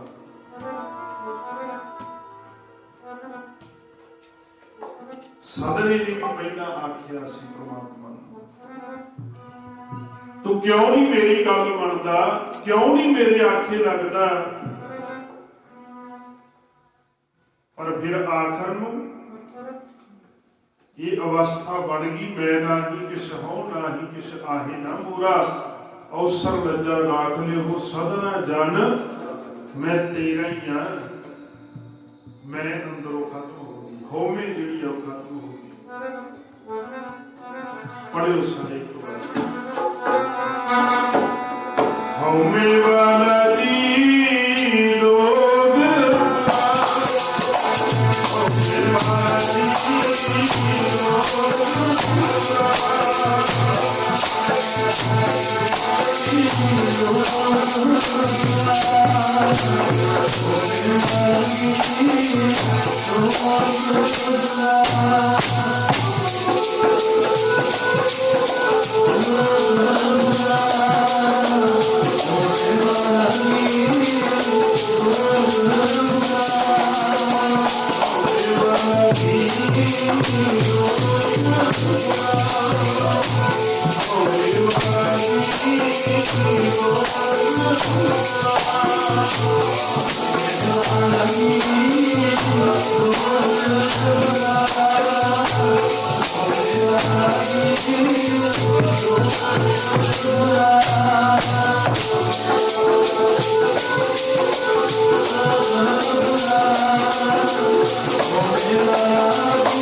ਦਾ ਜਿਹੜਾ ਰੋਗ ਹੈ ਇਹ ਬਹੁਤ ਭਿਆਨਕ ਹੈ, ਬਹੁਤ ਬੁਰਾ ਹੈ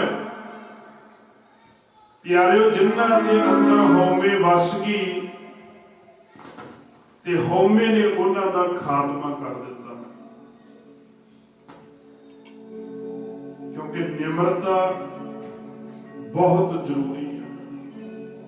ਆਪਸ ਕੋ ਜੋ ਜਾਣੇ ਨੀਚਾ ਸੋ ਗਣੀਏ ਸਭ ਤੇ ਉੱਚਾ। ਜਿਹੜਾ ਆਪਣੇ ਆਪ ਨੂੰ ਨੀਵਾਂ ਸਮਝਦਾ, ਜਿਹੜਾ ਨਿਮਰਤਾ ਦੇ ਵਿੱਚ ਰਹਿੰਦਾ, ਯਾਦ ਰੱਖਿਓ ਰੱਬ ਦੀ ਨਜ਼ਰ ਦੇ ਵਿੱਚ ਸਭ ਤੋਂ ਉੱਚਾ ਉਹ ਇਨਸਾਨ ਹੈ। ਪਰ ਜਿਹੜਾ ਆਪਣੇ ਆਪ ਨੂੰ ਉੱਚਾ ਮੰਨਦਾ ਤੇ ਰੱਬ ਦੀ ਨਜ਼ਰ ਦੇ ਵਿੱਚ ਸਭ ਤੋਂ ਨੀਵਾਂ ਇਨਸਾਨ। ਤੇ ਪਿਆਰਿਓ ਯਾਦ ਰੱਖਿਓ, ਬੰਦਾ ਦੁਨੀਆ ਦੀ ਨਜ਼ਰ ਦੇ ਵਿੱਚ ਭਾਵੇਂ ਉੱਚਾ ਨਾ ਹੋਵੇ, ਸਰ ਜੇਗਾ, ਪਰ ਰੱਬ ਦੀ ਨਜ਼ਰ ਦੇ ਵਿੱਚ ਉੱਚਾ ਹੋਣਾ ਚਾਹੀਦਾ। ਰੱਬ ਦੀ ਨਜ਼ਰ ਵਿੱਚ, ਉਹਦੀ ਨਜ਼ਰ ਦੇ ਵਿੱਚ ਉੱਚਾ ਹੋਏਗਾ ਤੇ ਫਿਰ ਪਿਆਰਿਓ ਦੁਨੀਆ ਦੇ ਵਿੱਚ ਵੀ ਉਹ ਆਪਣੇ ਆਪ ਉੱਚਾ ਕਰ ਦਿੰਦਾ। ਦੁਨੀਆ ਦੀ ਨਜ਼ਰ ਦੇ ਵਿੱਚ ਨਾਮਦੇਵ ਜੀ ਨੀਵੇਂ ਨੇ। ਹੀਂਦੜੀ ਜਾਤ ਮੇਰੀ ਜਾਤ ਮਰਾਇਆ, ਛੀਪੇ ਕੇ ਜਨਮ ਕਾਹੇ ਕੋ ਆਇਆ। ਨੀਵੇਂ ਕਹਿੰਦੇ ਸੀ ਨਾ ਲੋਕ, ਮੰਦਰ ਚੋਂ ਵੀ ਬਾਹਰ ਕੱਢਤਾ ਸੀ, ਪਰ ਮਨ ਦੇ ਅੰਦਰ ਨਿਮਰਤਾ ਉਹਨਾਂ ਦੀ, ਕੋਈ ਉਹਨਾਂ ਦੀ ਵਿਰੋਧਤਾ ਨਹੀਂ ਕੀਤੀ ਉਹਨਾਂ ਨੇ। ਪੰਡਤ ਨਾਮਦੇਵ ਨਹੀਂ, ਉਹਨਾਂ ਨੇ ਸਿਰਫ ਰੱਬ ਨੂੰ ਯਾਦ ਕੀਤਾ ਕਿ ਹੇ ਪ੍ਰਮਾਤਮਾ, ਮੈਨੂੰ ਇੰਨਾ ਵੀ ਨੀਵਾ ਕਿਉਂ ਬਣਾਤਾ ਦੁਨੀਆ ਦੇ ਵਿੱਚ ਕਿ ਮੈਂ ਤੇਰੀ ਆਰਾਧਨਾ, ਤੇਰੀ ਬੰਦਗੀ ਵੀ ਨਹੀਂ ਕਰ ਸਕਦਾ। ਇੰਨਾ ਤੇ ਨੀਵਾ ਨਾ ਬਣਾਉਂਦਾ ਵੀ ਤੇਰੀ ਭਗਤੀ ਵੀ ਨਾ ਕਰ ਸਕਾਂ ਮੈਂ। ਕਿਉਂਕਿ ਪਿਛਲਾ ਇਤਿਹਾਸ ਪੜ੍ਹ ਕੇ ਦੇਖੋ ਤੁਸੀਂ, ਜਿਹੜਾ ਸ਼ੂਦਰ ਹੁੰਦਾ ਸੀ, ਜਿਹੜਾ ਨੀਵੀਂ ਜਾਤ ਦਾ ਹੁੰਦਾ ਸੀ, ਉਹ ਵੇਦਾਂ ਸ਼ਾਸਤਰਾਂ ਦੀ ਕਥਾ ਸੁਣ ਨਹੀਂ ਸੀ ਸਕਦਾ। ਪੜ੍ਹਨੀ ਤੇ ਇੱਕ ਪਾਸੇ, ਗੱਲ ਸਿੱਖਣੀ ਇੱਕ ਪਾਸੇ, ਪਰ ਪਿਆਰਿਓ ਉਹ ਸੁਣ ਵੀ ਨਹੀਂ ਸਕਦਾ ਸੀ। ਜੇ ਕੋਈ ਸੁਣ ਲੈਂਦਾ ਸੀ ਨਾ ਥੋੜੀ ਜੀ ਗੱਲ, ਕੋਈ ਵੇਦਾਂ ਸ਼ਾਸਤਰਾਂ ਦੀ ਜੇ ਕੋਈ ਕਥਾ ਸੁਣ ਲੈਂਦਾ ਸੀ ਤੇ ਸਿੱਕਾ ਢਾਲ ਕੇ ਉਹਦੇ ਕੰਨਾਂ ਦੇ ਵਿੱਚ ਪਾ ਦਿੱਤਾ ਜਾਂਦਾ ਸੀ। ਆਖੋ ਸਤਿਨਾਮ, ਕਿ ਇਹਨੇ ਕਥਾ ਸੁਣਦੀ ਹੈ। ਇਹ ਸਾਡੇ ਤੇ ਗੁਰੂ ਨਾਨਕ ਸਾਹਿਬ ਜੀ ਦੀ ਕਿਰਪਾ ਹੋਈ ਹੈ, ਬਖਸ਼ਿਸ਼ ਹੋਈ ਹੈ। ਅਸੀਂ ਉਹਨਾਂ ਦੀ ਕਿਰਪਾ ਦੇ ਨਾਲ ਪਿਆਰਿਓ ਗਿਆਨ ਪ੍ਰਾਪਤ ਕੀਤਾ ਗੁਰੂ ਸਾਹਿਬ ਦੀ ਕਿਰਪਾ। ਜਿਹੜੇ ਲੋਕ ਗਿਆਨ ਨਹੀਂ ਸੀ ਪ੍ਰਾਪਤ ਕਰ ਸਕਦੇ, ਵਿਦਿਆ ਨਹੀਂ ਸੀ ਪੜ੍ਹ ਸਕਦੇ, ਗ੍ਰੰਥ ਨਹੀਂ ਸੀ ਪੜ੍ਹ ਸਕਦੇ, ਉਹ ਗੁਰੂ ਨਾਨਕ ਸਾਹਿਬ ਮਹਾਰਾਜ ਸੱਚੇ ਪਾਤਸ਼ਾਹ ਦੀ ਕਿਰਪਾ ਦੇ ਨਾਲ ਅੱਜ ਸਾਨੂੰ ਪਤਾ ਲੱਗਿਆ ਆਪਣੇ ਆਪ ਬਾਰੇ। ਨਹੀਂ ਕਿ ਗੁਲਾਮ ਜੀਵਨ ਸੀ, ਗੁਲਾਮੀ ਕਰਨ ਵਾਲੇ ਸੀ, ਗੁਲਾਮੀ ਕਰੀ ਜਾਂਦੇ ਸੀ, ਗੁਲਾਮੀ ਕਰ ਰਹੇ ਸੀ। ਅੱਜ ਵੀ ਬਹੁਤ ਸਾਰੇ ਲੋਕ ਹਨ ਜਿਹੜੇ ਗੁਲਾਮੀ ਕਰੀ ਜਾਂਦੇ ਆ, ਗੁਲਾਮੀ ਕਰ ਰਹੇ ਨੇ। ਪਰ ਗੁਰੂ ਸਾਹਿਬ ਜੀ ਨੇ ਐਸੀ ਕਿਰਪਾ ਸਿੱਖਾਂ ਦੇ ਉੱਪਰ ਕੀਤੀ ਹੈ ਕਿ ਇਹ ਕਦੇ ਗੁਲਾਮੀ ਬਰਦਾਸ਼ਤ ਨਹੀਂ ਕਰਦਾ। ਸਤਿਨਾਮ ਵਾਹਿਗੁਰੂ ਜੀ। ਕਦੇ ਵੀ ਗੁਲਾਮੀ ਜਿਹੜੀ ਆ ਉਹ ਬਰਦਾਸ਼ਤ ਨਹੀਂ ਕਰ ਸਕਦਾ। ਕਿਉਂ? ਕਿਉਂਕਿ ਗੁਰੂ ਸਾਹਿਬ ਜੀ ਨੇ ਇਹੋ ਜਿਹਾ ਖਜ਼ਾਨਾ ਗਿਆਨ ਦਾ ਸਾਨੂੰ ਬਖਸ਼ਿਆ। ਜਦੋਂ ਅਸੀਂ ਉਸ ਗਿਆਨ ਦੇ ਖਜ਼ਾਨੇ ਨੂੰ ਤੱਕਦੇ ਆ, ਜਦੋਂ ਅਸੀਂ ਆਪਣੇ ਇਤਿਹਾਸ ਨੂੰ ਪੜ੍ਹਦੇ ਆ, ਜਦੋਂ ਅਸੀਂ ਗੁਰਬਾਣੀ ਨੂੰ ਪੜ੍ਹਦੇ ਆ, ਤੇ ਪਿਆਰਿਓ ਅਸੀਂ ਉਸ ਵੇਲੇ ਉਸ ਚੀਜ਼ ਦੀ ਵਿਰੋਧਤਾ ਸ਼ੁਰੂ ਕਰ ਦਿੰਦੇ ਹਾਂ। ਭਾਵੇਂ ਕੋਈ ਵੀ ਹੋਵੇ, ਕਿਸੇ ਵੀ ਤਰ੍ਹਾਂ ਦੀ ਗੁਲਾਮੀ ਹੋਵੇ, ਕੱਲੇ ਇੱਥੇ ਹੀ ਨਹੀਂ, ਕੱਲੇ ਇੰਡੀਆ ਦੇ ਵਿੱਚ ਨਹੀਂ, ਸਿੱਖ ਜਿੱਥੇ ਵੀ ਬੈਠਾ, ਜੇ ਕੋਈ ਫਰਾਂਸ ਦੇ ਵਿੱਚ ਪੱਗ ਬੰਨਣ ਦੀ ਪਾਬੰਦੀ ਹੋਈ ਤੇ ਮਹਿਸੂਸ ਹੋਇਆ ਵੀ ਗੁਲਾਮੀ ਆ, ਉੱਥੇ ਵੀ ਸਿੱਖਾਂ ਨੇ ਵਿਰੋਧਤਾ ਕਰਨੀ। ਜੇ ਕੋਈ ਹੋਰ ਕੰਟਰੀ ਦੇ ਵਿੱਚ ਕਿਸੇ ਜਗ੍ਹਾ ਤੇ ਕੁਰਬਾਨ ਦੀ ਪਾਬੰਦੀ ਆ, ਸਿੱਖਾਂ ਨੇ ਉੱਥੇ ਵੀ ਉਹਦੀ ਵਿਰੋਧਤਾ ਕਰ ਦਿੱਤੀ। ਭਾਵ ਕਿ ਜਿੱਥੇ ਵੀ ਕੋਈ ਵਿਰੋਧਤਾ ਨਜ਼ਰ ਆਈ, ਜਿੱਥੇ ਵੀ ਗੁਲਾਮੀ ਦਾ ਅਹਿਸਾਸ ਹੋਇਆ, ਸਿੱਖਾਂ ਨੇ ਉਸੇ ਵੇਲੇ ਉਹਦੀ ਵਿਰੋਧਤਾ ਸ਼ੁਰੂ ਕਰ ਦਿੱਤੀ। ਇਹ ਗੁਰੂ ਸਾਹਿਬ ਜੀ ਦੀ ਕਿਰਪਾ, ਗੁਰੂ ਸਾਹਿਬ ਜੀ ਦੀ ਬਖਸ਼ਿਸ਼ ਹੈ।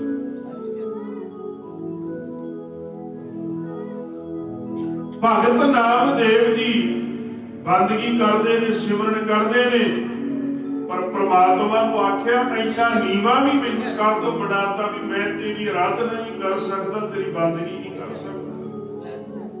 ਇੰਦਰੀ ਜਾਤ ਮੇਰੀ ਜਾਤ ਮਰਾਇਆ, ਸੀਪੇ ਕੇ ਦਰਬ ਕਾਹੀ ਕੋ ਆਇਆ, ਲੈ ਕਮਲੀ ਚੱਲਿਓ ਪਲਟਾਏ, ਦਿਉਰੇ ਪਾਛੇ ਬੈਠਾ ਜਾਏ, ਜਿਉ ਜਿਉ ਨਾਮਾ ਹਰ ਗੁਣੀ ਵਿਚਰੇ, ਭਗਤ ਜਨਾ ਕੋ ਦਿਉਰ।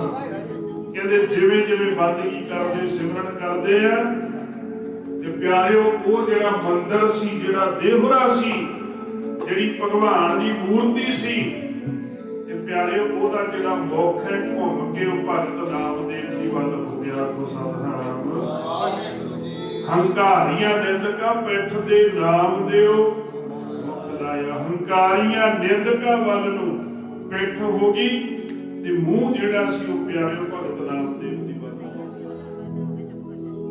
ਮਨ ਦੀ ਨਿਮਰਤਾ, ਜਿਹੜੀ ਮਨ ਦੀ ਦਇਆ, ਜਿਹੜੀ ਮਨ ਦੀ ਗਰੀਬੀ ਹੈ, ਗਰੀਬੀ।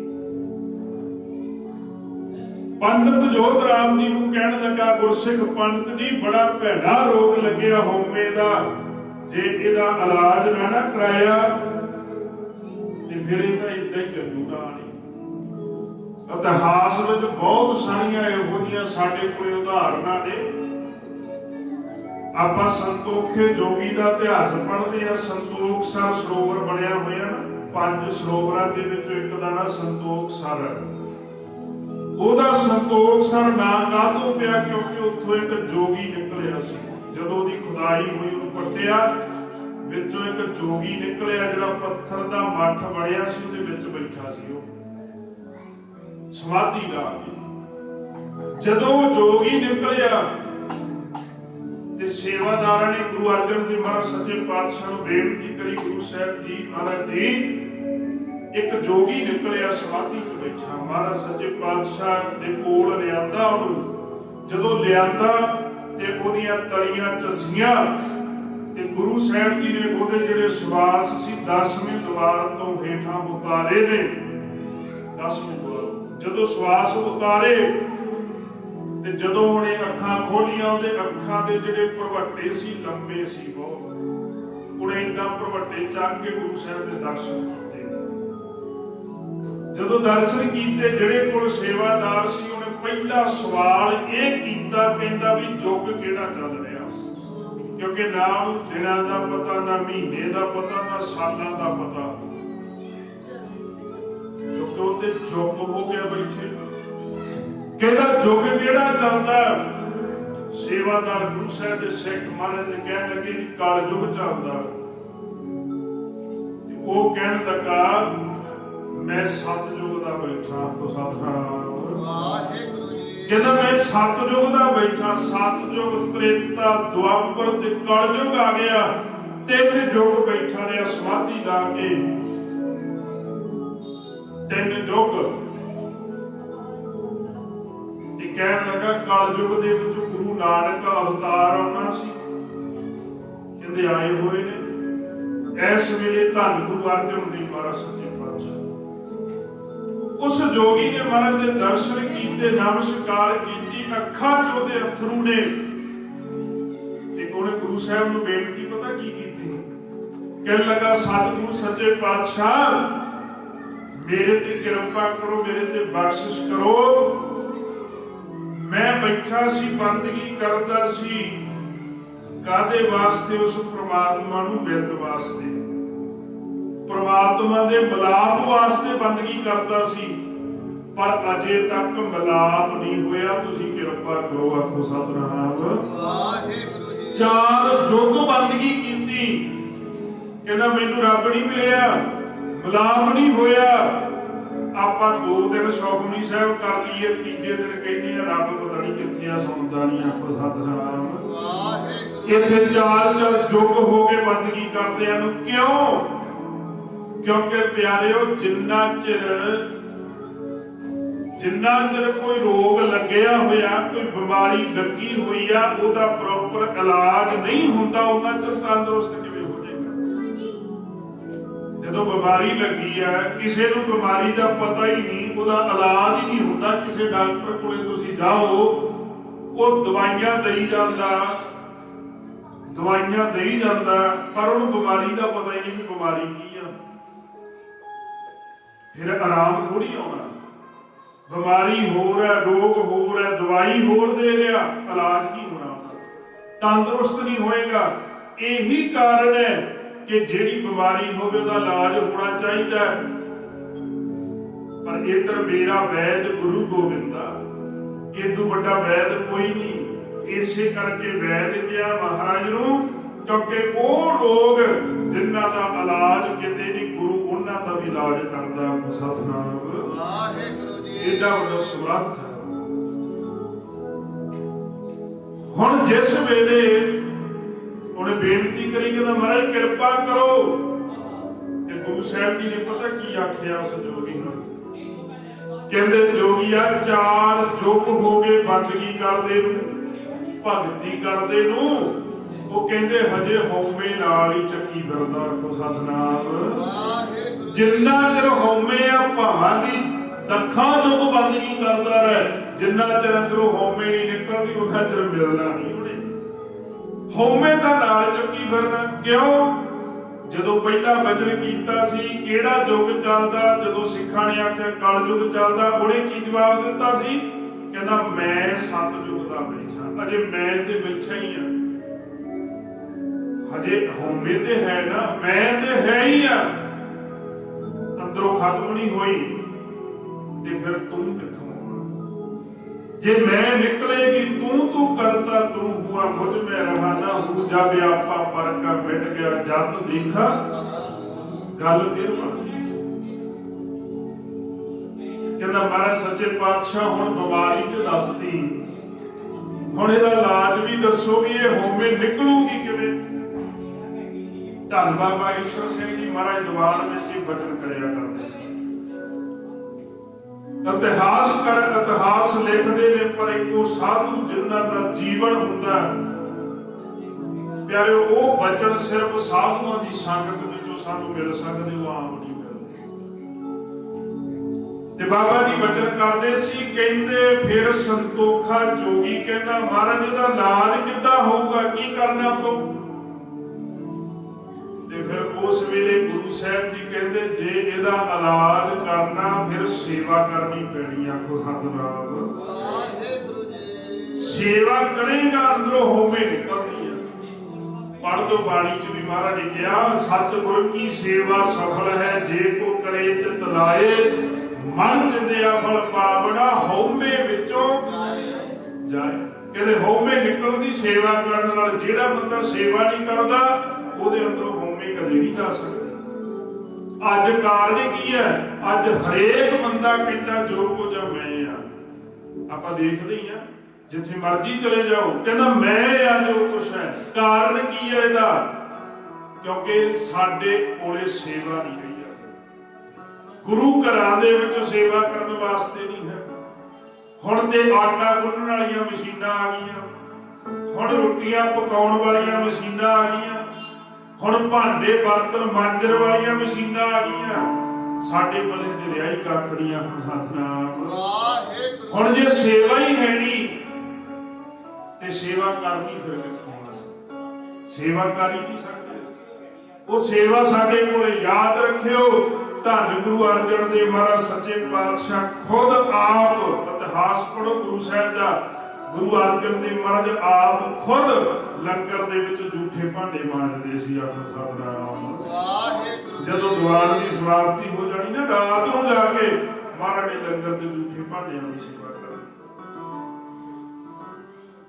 ਇੰਨੀ ਹਿੰਮਤ, ਕਿਉਂਕਿ ਸੇਵਾ ਜਿਹੜੀ ਹੈ ਇਹ ਬੜੀ ਵੱਡੀ ਬਖਸ਼ਿਸ਼ ਹੈ। ਸਿੱਖਾਂ ਦਾ ਸਭ ਤੋਂ ਪਹਿਲਾ ਰਾਜਾ ਕੌਣ ਹੋਇਆ? ਪਹਿਲਾ ਰਾਜਾ ਕੌਣ ਹੈ?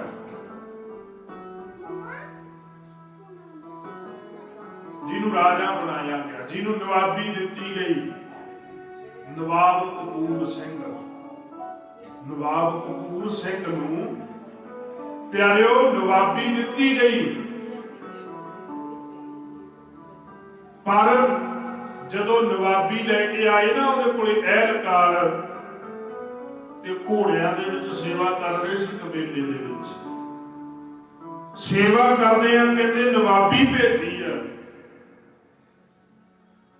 ਨਵਾਬੀ।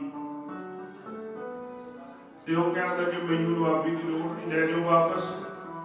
ਪਰ ਜਿਹੜੇ ਸਿੱਖ ਸਰਦਾਰ ਸੀ ਨਾਲ, ਉਹ ਕਹਿਣ ਲੱਗੇ ਇਹ ਤੇ ਆਪਣੇ ਆਪ ਆਈ ਹੈ, ਜੇ ਨਵਾਬੀ ਮਿਲ ਰਹੀ ਤੇ ਲੈ ਲੈਣੀ ਚਾਹੀਦੀ ਹੈ, ਕਿਉਂਕਿ ਰਾਜਨੀਤੀ ਵੀ ਜ਼ਰੂਰੀ ਹੈ, ਜੇ ਮਿਲਦੀ ਹੈ ਤੇ ਲੈ। ਪਰ ਉਸ ਵੇਲੇ ਉਹਨੇ ਕੀ ਆਖਿਆ ਸੀ? ਕਹਿੰਦਾ ਬੇਸ਼ੱਕ ਮੈਨੂੰ ਨਵਾਬੀ ਮਿਲ ਜੇ, ਅੱਜ ਜਿੰਨੀ ਸਿੱਖ ਸੰਗਤ ਹੈ, ਜਿੰਨੇ ਵੀ ਤੁਸੀਂ ਖੜੇ ਹੋ, ਇਹ ਨਾ ਹੋਵੇ ਮੈਨੂੰ ਨਵਾਬੀ ਮਿਲ ਜੇ ਤੇ ਮੈਂ ਨਵਾਬ ਬਣ ਕੇ ਬਹਿ ਜਾ, ਪਰ ਮੇਰੇ ਤੋਂ ਆ ਜਿਹੜੀ ਸੇਵਾ, ਇਹ ਸੇਵਾ ਨਹੀਂ ਹੋਣੀ। ਆਖੋ ਸਤਿਨਾਮ। ਬੇਸ਼ੱਕ ਮੈਂ ਨਵਾਬ ਬਣ ਜਾ, ਪਰ ਇਹ ਸੇਵਾ ਨਾ ਹੋਇਓ, ਮੈਥੋਂ ਸੇਵਾ ਕਰਨੀ। ਕਿੰਨਾ ਕੁ ਵੱਡਾ ਗੁਣ ਹੋਏਗਾ ਸੇਵਾ ਦੇ ਵਿੱਚ, ਅਸੀਂ ਆਪ ਸੋਚੀਏ।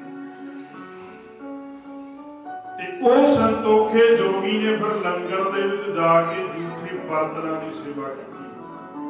ਤੇ ਫਿਰ 2 ਦਿਨ ਬਾਅਦ ਉਹਨੇ ਸਰੀਰ ਛੱਡਿਆ ਉਸ ਜੋਗੀ ਨੇ। ਜਦੋਂ ਉਹਦੀ ਕਿਰਪਾ ਹੋ ਗਈ, ਪ੍ਰਮਾਤਮਾ ਦਾ ਮਿਲਾਪ, ਗੁਰੂ ਅਰਜਨ ਦੇਵ ਮਹਾਰਾਜ ਸੱਚੇ ਪਾਤਸ਼ਾਹ ਜੀ ਨੇ ਰਹਿਮਤ ਕਰ ਦਿੱਤੀ, ਤੇ ਫਿਰ ਉਹ ਜੋਗੀ ਨੇ ਸਰੀਰ ਛੱਡਿਆ ਸੀ। ਕਹਿਣ ਤੋਂ ਭਾਵ ਮੈਂ ਬੇਨਤੀ ਇਹ ਕਰ ਰਿਹਾ ਕਿ ਜਿਹੜਾ ਇਹ ਰੋਗ ਆ, ਜਿਹੜੀ ਇਹ ਬਿਮਾਰੀ ਆ, ਇੰਨੀ ਭਿਆਨਕ ਹੈ, ਇਹਦੇ ਤੋਂ ਬਚਣਾ ਬਹੁਤ ਮੁਸ਼ਕਲ ਹੈ।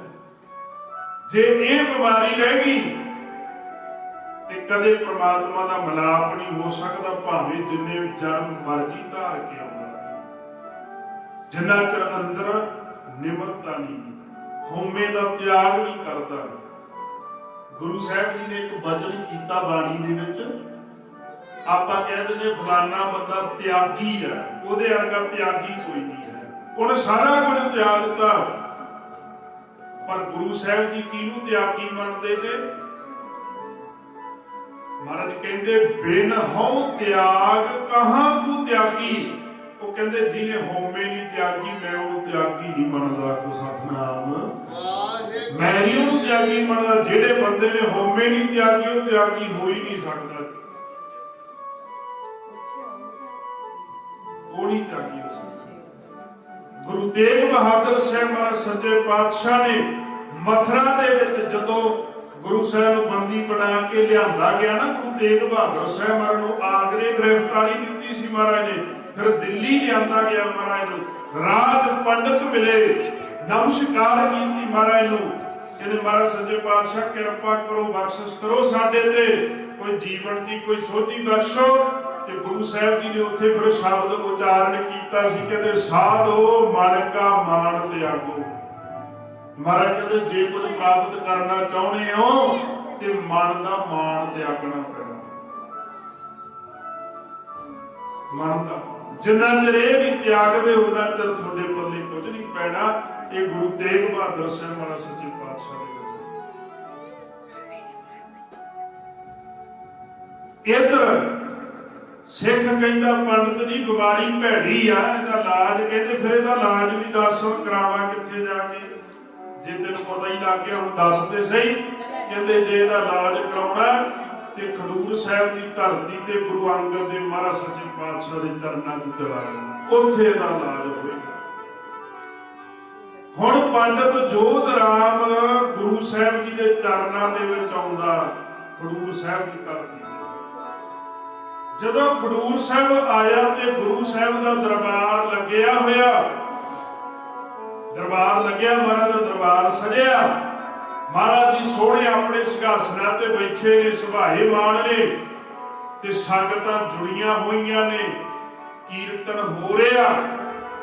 ਤੇ ਜਦੋਂ ਪਿਆਰਿਓ ਇਹ ਆਇਆ ਨਾ ਦੀਵਾਨ ਦੇ ਸਾਹਮਣੇ ਸਨਮੁਖ, ਜਿੱਥੇ ਸੰਗਤਾਂ ਦੇ ਜੋੜੇ ਉਤਾਰੇ ਹੋਏ ਸੀ ਨਾ, ਜਿੱਥੇ ਜੋੜੇ, ਉੱਥੇ ਜਦੋਂ ਪਹੁੰਚਿਆ, ਉੱਥੇ ਪਹੁੰਚ ਕੇ ਨੇ ਸਾਹਮਣੇ ਦੂਰ ਤੋਂ ਗੁਰੂ ਅੰਗਦ ਦੇਵ ਮਹਾਰਾਜ ਸੱਚੇ ਪਾਤਸ਼ਾਹ ਦੇ ਦਰਸ਼ਨ ਕੀਤੇ। ਜਦੋਂ ਮਹਾਰਾਜ ਦੇ ਦੂਰੋਂ ਦਰਸ਼ਨ ਕੀਤੇ ਨਾ, ਤੇ ਪਿਆਰਿਓ ਗੁਰੂ ਸਾਹਿਬ ਜੀ ਦੇ ਦਰਸ਼ਨਾਂ ਦੀ ਬੜੀ ਤਾਕਤ ਹੈ। ਹੋਵੇ ਸਿਮਤ ਖਸਾਮ ਦੀ ਨੂਰਿਆਰ ਸ਼ੁਕਰ ਸੋ ਝੱਡੀ ਹੈ। तुद डिठे सच्चे पातशाह मल जन्म जन्म दी जन्मा जन्मा दी मैल तो दर्शन करने वाली उतर जाती। पर जदों असी अंदरों हिरदे रूपी घर दे विचों असी दर्शन करते फिर उदा नहीं भावना नाल दर्शन करते भावना। अज कई लोग कहते हैं आप आम तौर पर कहते हैं कि जी बाबा बुढ़ा साहब जी ने 6 पातशाहियां के दर्शन किए।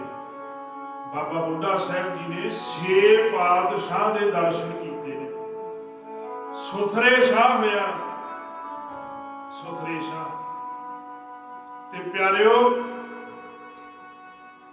उन्हें भी 5 पातशाहियां के दर्शन किए। 6वें पातशाह महाराज तो लैके गुरु गोबिंद सिंह महाराज तक, बाबा बुढ़ा जी ने गुरु नानक साहब तो लैके 6वें पातशाह गुरु हरगोबिंद सिंह महाराज तक 6 पातशाहियां के दर्शन किए। आप कहते जी बहुत वड्डे भागा वाले ने जिन्होंने 6 पातशाहियां के दर्शन हो गए।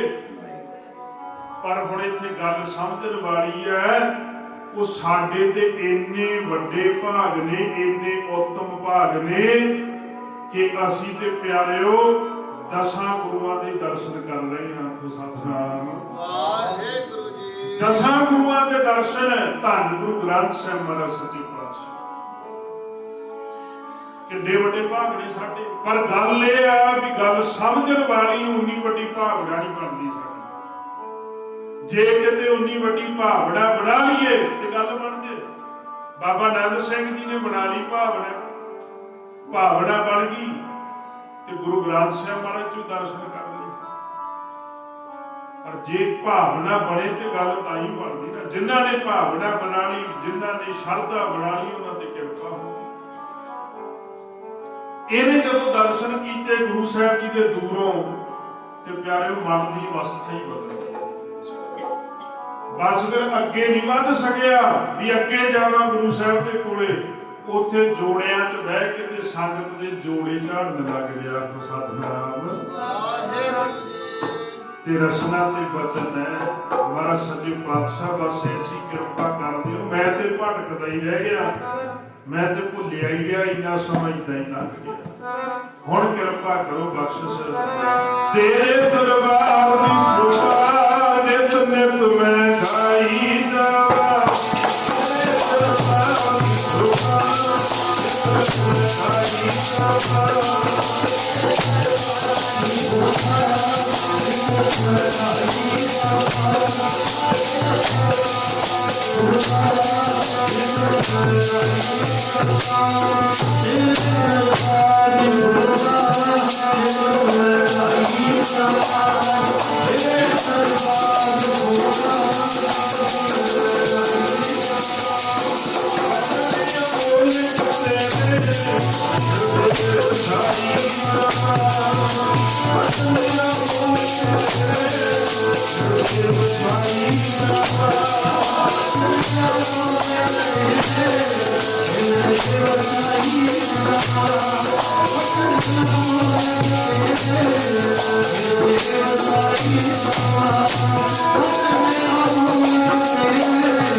ਸੱਚੇ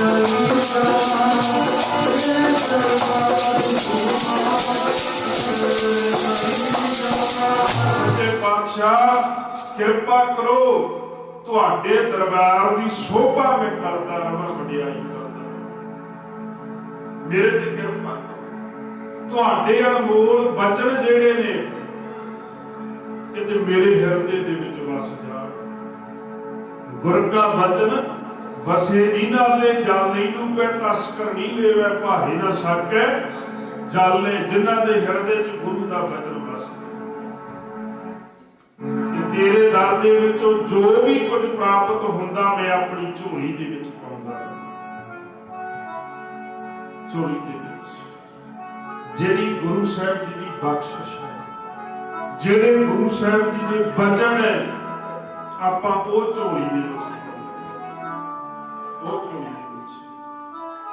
ਇਹ ਨਹੀਂ ਅੱਜ ਕੱਲ੍ਹ ਤੇ ਸਮਾਂ ਏਦਾਂ ਦਾ ਆ ਗਿਆ, ਜੇ ਗੁਰਦੁਆਰੇ ਜਾਂਦੇ ਆ, ਜੇ ਗੁਰਦੁਆਰੇ ਥਾਲੀ ਮਿਲ ਗਈ ਤਾਂ ਥਾਲੀ ਚੱਕ ਲਿਆਂਦੀ, ਜੇ ਗੁਰਦੁਆਰੇ ਕੋਈ ਭਾਂਡਾ ਮਿਲ ਗਿਆ ਉਹ ਚੱਕ ਲਿਆਂਦਾ। ਇਹ ਨਹੀਂ ਬਚਨ ਗੁਰੂ ਸਾਹਿਬ।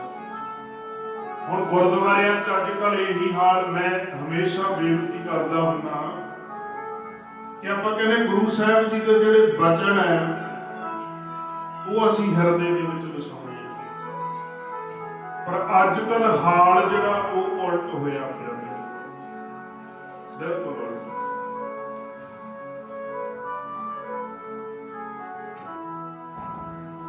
ਹੁਣ ਜਿੱਥੇ ਵੀ ਕੀਰਤਨ ਹੁੰਦਾ, ਦੀਵਾਨ ਹੁੰਦੇ ਨੇ, ਪਿੱਛੇ ਜੇ ਜੰਮੂ ਦੀਵਾਨ ਸੀ ਤੇ ਗੁਰੂ ਘਰ ਬਣਿਆ ਹੋਇਆ ਉੱਥੇ। ਹੁਣ ਕੁਝ ਕੁ ਸੰਗਤ ਦਾ ਜਿਹੜਾ ਪ੍ਰੇਮ ਸੀ, ਉਹਨਾਂ ਨੇ ਬੁਲਾਇਆ ਵੀ ਕੀਰਤਨ ਹੋਣਾ ਚਾਹੀਦਾ, ਦੀਵਾਨ ਲੱਗਣੇ ਚਾਹੀਦੇ ਆ। ਹੁਣ ਉੱਥੇ ਜਾਣ ਵਾਸਤੇ ਤੁਹਾਨੂੰ ਪਤਾ ਹੀ ਹੈ ਵੀ ਜਿਹੜਾ ਆਉਣ ਜਾਣ ਦਾ ਖਰਚ ਵੀ ਹੁੰਦਾ, ਕੀਰਤਨ। ਤੇ ਜਿਹੜੇ ਗੁਰਦੁਆਰੇ ਵਾਲੇ ਨੇ ਉਹ ਕਹਿੰਦੇ ਵੀ ਜਿਹਨੂੰ ਮਰਜ਼ੀ ਬੁਲਾਓ, ਜਿਹਨੂੰ ਮਰਜ਼ੀ ਸੱਦੋ, ਅਸੀਂ ਕੁਝ ਦੇ ਨਹੀਂ ਸਕਦੇ। ਤੇ ਇਹ ਵੀ ਨਹੀਂ, ਚਲੋ ਪਰਿਵਾਰ ਪਿਆਰ ਵਾਲੇ ਨੇ ਉੱਥੇ, ਪਰ ਜਦੋਂ ਅਸੀਂ ਉੱਥੇ ਪਤਾ ਕੀਤਾ ਤੇ ਗੁਰਦੁਆਰੇ ਤੇ ਜਿਹੜਾ ਅਕਾਊਂਟ ਹੈ ਉਹਦੇ ਵਿੱਚ 50 ਲੱਖ ਰੁਪਈਆ ਜਮ੍ਹਾਂ ਕੀਤਾ ਹੋਇਆ। ਹੁਣ ਤੁਸੀਂ ਇਹਨੂੰ ਗੁਰੂ ਸਾਹਿਬ ਜੀ ਦੇ ਬਚਨਾਂ ਨਾਲ ਜੋੜੋ। ਧੰਨ ਗੁਰੂ ਨਾਨਕ ਦੇ ਮਹਾਰਾਜ ਸੱਚੇ ਪਾਤਸ਼ਾਹ ਕਾਰੂ ਬਾਦਸ਼ਾਹ ਕੋਲੇ ਜਾਂਦੇ ਨੇ, ਕਾਰੂ ਬਾਦਸ਼ਾਹ ਕੋਲੇ 40 ਗੰਜ ਉਹਨੇ ਮਾਇਆ ਜੋੜੀ ਕਾਰੂ ਬਾਦਸ਼ਾਹ ਦੀ, ਤੇ ਗੁਰੂ ਨਾਨਕ ਸਾਹਿਬ ਜੀ ਜਾਂਦੇ ਨੇ ਉਹਨੂੰ ਸਮਝਾਉਣ ਵਾਸਤੇ, ਉਹਨੂੰ ਸਮਝਾਉਣ ਵਾਸਤੇ ਮਹਾਰਾਜ ਉੱਥੇ ਗਏ। ਜਦੋਂ ਕਾਰੂ ਬਾਦਸ਼ਾਹ ਆਇਆ ਤੇ ਗੁਰੂ ਸਾਹਿਬ ਜੀ ਨੇ ਸਮਝਾਉਣ ਵਾਸਤੇ ਉਹਨੂੰ ਇੱਕ ਸੂਈ ਦਿੱਤੀ ਆਪਣੇ ਕੋਲ। ਕਹਿੰਦੇ ਕਾਰੂ ਆ ਸੂਈ ਰੱਖ ਆਪਣੇ ਕੋਲੇ। ਕਹਿੰਦਾ ਜੀ ਇਹਦਾ ਸੂਈ ਦਾ ਕਰਨਾ ਕੀ ਆ? ਕਹਿੰਦੇ ਇਹ ਸੂਈ ਤੇਰੇ ਤੋਂ ਅੱਗੇ ਅਸੀਂ ਦਰਗਾਹ ਦੇ ਵਿੱਚ ਲੈਣੀ ਆ। ਗੁਰੂ ਨਾਨਕ ਸਾਹਿਬ ਕਹਿੰਦੇ ਕਾਰੂ ਇਹ ਸੂਈ ਦਰਗਾਹ 'ਚ ਲੈਣੀ ਤੇਰੇ ਤੋਂ। ਪਹਿਲਾਂ ਤੇ ਸੂਈ ਉਹਨੇ ਕੋਲੇ ਰੱਖ ਲਈ, ਜਦੋਂ ਮਹਾਰਾਜ ਨੇ ਆਖਿਆ ਨਾ ਦਰਗਾਹ 'ਚ ਲੈਣੀ ਆ, ਤੇ ਕਾਰੂ ਕਹਿੰਦਾ ਵੀ ਦਰਗਾਹ 'ਚ ਸੂਈ ਮੈਂ ਕਿਵੇਂ ਲਿਆਉਂਗਾ? ਕਹਿੰਦੇ ਤੁਸੀਂ ਸੂਈ ਦੀ ਤਾਂ ਛੱਡੋ, ਮੇਰਾ ਤਾਂ ਸਰੀਰ ਵੀ ਨਾਲ ਨਹੀਂ ਜਾਣਾ, ਤੇ ਮੈਂ ਸੂਈ ਕਿੱਥੋਂ ਲਿਆਉਂਗਾ? ਸੂਈ ਕਿਵੇਂ ਆਉਂਗੀ? ਜਦੋਂ ਸਰੀਰ ਹੀ ਨਹੀਂ ਹੋਊਗਾ ਤੇ ਮੈਂ ਸੂਈ ਕਿਵੇਂ ਲਿਆ ਸਕਦਾ? ਮਹਾਰਾਜ ਸੱਚੇ ਪਾਤਸ਼ਾਹ ਕਹਿੰਦੇ ਫਿਰ ਜਿਹੜਾ ਗਰੀਬਾਂ ਦਾ ਖੂਨ ਨਿਚੋੜ ਕੇ 40 ਗੰਜ ਜੋੜੇ ਕਿਹੜਾ ਨਾਲ ਜਾਣੇ? ਕਾਰੂ ਬਾਦਸ਼ਾਹ ਇੰਨਾ ਕੁ ਜ਼ਿਆਦੇ ਜ਼ਾਲਮ ਬਾਦਸ਼ਾਹ ਸੀ, ਉਹਨੇ ਕਿਸੇ ਵੀ ਆਪਣੀ ਜਿਹੜੀ ਪਰਜਾ ਸੀ ਨਾ, ਕਿਸੇ ਕੋਲੇ ਇੱਕ ਆਨਾ ਤੱਕ ਨਹੀਂ ਸੀ ਛੱਡਿਆ ਵੀ ਕਿਸੇ ਦੀ ਕੋਲੇ ਇੱਕ ਆਨਾ ਵੀ ਹੋਵੇ ਕਿਸੇ ਕੋਲੇ। ਉਹਨੇ ਇਹ ਪਤਾ ਕਰਨ ਵਾਸਤੇ ਨਾ ਸ਼ਹਿਰ ਦੇ ਵਿੱਚ ਐਲਾਨ ਕਰਤਾ, ਕਹਿੰਦਾ ਜੇ ਕੋਈ ਮੈਨੂੰ ਇੱਕ ਆਨਾ ਲਿਆ ਦੇ ਮੈਂ ਆਪਣੀ ਲੜਕੀ ਦਾ ਰਿਸ਼ਤਾ ਉਹਨੂੰ ਕਰ ਦਿਆਂਗਾ ਤੇ ਰਾਜ ਸੰਭਾਲ ਦਿਆਂਗਾ। ਜੇ ਕੋਈ ਮੈਨੂੰ ਇੱਕ ਆਨਾ ਲਿਆ ਦੇ, ਤੇ ਉਸ ਵੇਲੇ ਇੱਕ ਲੜਕੇ ਨੇ ਜਿੱਦ ਕੀਤੀ, ਆਪਣੀ ਮਾਂ ਨੂੰ ਕਹਿੰਦਾ ਵੀ ਮੈਨੂੰ ਆਨਾ ਦੇ, ਮੈਂ ਲੈ ਕੇ ਜਾਣਾ ਉਹਦੇ ਕੋਲੇ। ਉਹਦੀ ਮਾਂ ਕਹਿਣ ਲੱਗੀ ਵੀ ਮਿਲੇਗਾ ਤਾਂ ਜੇ ਕਿਸੇ ਕੋਲ ਹੋਏਗਾ, ਕਿਸੇ ਕੋਲ ਹੈ ਹੀ ਨਹੀਂ, ਕਿੱਥੋਂ ਲਿਆ ਕੇ ਦੇਵਾਂ। ਜਦੋਂ ਬਹੁਤੀ ਜਿੱਦ ਕੀਤੀ ਨਾ, ਫਿਰ ਮਾਂ ਕਹਿੰਦੀ ਪੁੱਤਰਾ ਇੱਕ ਕੰਮ ਹੋ ਸਕਦਾ। ਕਹਿੰਦੇ ਕਿਹੜਾ? ਕਹਿਣ ਲੱਗੀ ਜਦੋਂ ਤੇਰਾ ਪਿਤਾ ਚੜ੍ਹਾਈ ਕੀਤਾ ਸੀ ਨਾ, ਉਹਦੀ ਮੌਤ ਹੋਈ ਤੇ ਉਹਨੂੰ ਕਬਰ ਦੇ ਵਿੱਚ ਦਫਨਾਇਆ, ਤੇ ਉਦੋਂ ਉਹਦੇ ਕਬਰ ਦੇ ਵਿੱਚ ਨਾ ਉਹਦੇ ਮੂੰਹ ਦੇ ਵਿੱਚ ਇੱਕ ਆਨਾ ਰੱਖਿਆ ਸੀ। ਫਿਰ ਤਾਂ ਇੱਕੋ ਹੀ ਕੰਮ ਆ ਵੀ ਉਹਦੀ ਜਿਹੜੀ ਕਬਰ ਪੱਟ ਕੇ ਤੇ ਉਹਦੇ ਮੂੰਹ ਦੇ ਵਿੱਚ ਉਹ ਆਨਾ ਕੱਢ ਲਾ ਤੇ ਲੈ ਜਾ। ਉਸ ਲੜਕੇ ਨੇ ਆਪਣੇ ਪਿਤਾ ਦੀ ਕਬਰ ਪੱਟੀ, ਮੂੰਹ ਦੇ ਵਿੱਚੋਂ ਉਹ ਪੈਸੇ ਕੱਢ ਕੇ ਤੇ ਕਾਰੂ ਬਾਦਸ਼ਾਹ ਕੋਲੇ ਪਹੁੰਚ ਗਿਆ। ਕਹਿਣ ਲੱਗਾ ਆ ਮੈਂ ਲੈ ਕੇ ਆਇਆ ਮਾਇਆ, ਹੁਣ ਮੇਰੇ ਨਾਲ ਰਿਸ਼ਤਾ ਕਰ, ਜਿਹੜਾ ਤੂੰ ਵਾਅਦਾ ਕੀਤਾ ਸੀ। ਉਸ ਵੇਲੇ ਪਿਆਰਿਓ ਕਾਰੂ ਬਾਦਸ਼ਾਹ ਨੇ ਸਾਰੀਆਂ ਕਬਰਾਂ ਪਟਾ ਕੇ ਸਾਰੇ ਮੁਰਦਿਆਂ ਦੇ ਮੂੰਹ ਚੋਂ ਵੀ ਪੈਸੇ ਕਢਾ ਲਏ ਸੀ। ਆਪਕੋ ਸਤਿਨਾਮ ਵਾਹਿਗੁਰੂ ਜੀ। ਇਹੋ ਜਿਹਾ ਬਾਦਸ਼ਾਹ ਸੀ ਕਾਰੂ ਬਾਦਸ਼ਾਹ। ਪਰ ਧੰਨ ਗੁਰੂ ਨਾਨਕ ਦੇਵ ਮਹਾਰਾਜ ਸੱਚੇ ਪਾਤਸ਼ਾਹ ਨੇ ਕਿਹਾ, ਉਹ ਕਹਿੰਦੇ ਕਾਰੂ ਜਿਹੜੀ ਇਹ ਸਾਰੀ ਇਕੱਠੀ ਕਰੀ ਬੈਠਾ, ਲੈ ਕੇ ਕਿੱਥੇ ਜਾਣੀ ਦੱਸ ਤੇ ਸਹੀ, ਕਿੱਥੇ ਲੈ ਕੇ ਜਾਏਗਾ? ਮੌਤ ਦਾ ਕੋਈ ਪਤਾ ਥੋੜੀ ਆ, ਅੱਜ ਤੁਰਿਆ ਫਿਰਦਾ, ਅੱਜ ਦੀ ਛੱਡ, ਇਹ ਤੇ ਇੱਕ ਮਿੰਟ ਦਾ ਪਤਾ ਨਹੀਂ। ਨਾਮ ਜਪਦੇ ਆਖੇ ਢੇਲਾ ਕੀਜੇ ਮੇਰੀ ਜ਼ਿੰਦਗੀ ਮੱਤ ਕੇ ਜਾਪੇ ਸਾਹ ਆਵੇ ਕਿ ਨਾ ਆਵੇ ਨਾ। ਇਹਦਾ ਸਾਹ ਦਾ ਪਤਾ ਕੋਈ ਆਉਣਾ ਕਿ ਨਹੀਂ ਆਉਣਾ, ਤੇ ਇਹ ਮਾਇਆ ਦਾ ਕੀ ਕਰਨਾ? ਇੰਨੀ ਜੋੜਨ ਦਾ ਫਾਇਦਾ ਕੀ ਹੈ? ਮਾਇਆ ਜਿਹੜੀ ਗੁਜਰਾਨ ਠੀਕ ਆ, ਗੁਜਰਾਨ ਚੱਲਣਾ ਚਾਹੀਦਾ ਵਧੀਆ, ਪਰ ਇਹਦਾ ਮਤਲਬ ਇਹ ਨਹੀਂ ਵੀ ਅਤਿਆਚਾਰ ਕਰ ਕਰਕੇ, ਜ਼ੁਲਮ ਕਰ ਕਰਕੇ ਇਕੱਠੀ। ਹੱਕ ਦੀ ਜਿਹੜੀ ਮਿਹਨਤ ਕੋਈ ਬੰਦਾ ਕਮਾਈ ਕਰਦਾ, ਉਹਨੂੰ ਗੁਰੂ ਸਾਹਿਬ ਜੀ ਨੇ ਨਹੀਂ ਰੋਕਿਆ। ਇਹ ਗੱਲ ਯਾਦ ਰੱਖਿਓ। ਕਈ ਲੋਕ ਸਾਨੂੰ ਵੀ ਕਹਿ ਦਿੰਦੇ, ਕਹਿੰਦੇ ਜੀ ਤੁਸੀਂ ਕਹਿੰਦੇ ਮਾਇਆ ਤੇ ਚਾਹੀਦੀ ਨਹੀਂ, ਫਿਰ ਤੁਸੀਂ ਕਾਹਤੋਂ ਮੰਗਦੇ ਆ, ਫਿਰ ਦੂਜੇ ਪਾਸੇ ਆ ਜਾਂਦੇ ਹੋ। ਪਰ ਗੱਲ ਇਹ ਹੈ ਕਿ ਜਿਹੜੀ ਮਾਇਆ ਗੁਜਰਨ ਹੈ, ਗੁਜਰਾਨ ਹੈ, ਜ਼ਰੂਰੀ ਹੈ, ਜਿਹੜੀ ਚਾਹੀਦੀ ਹੈ।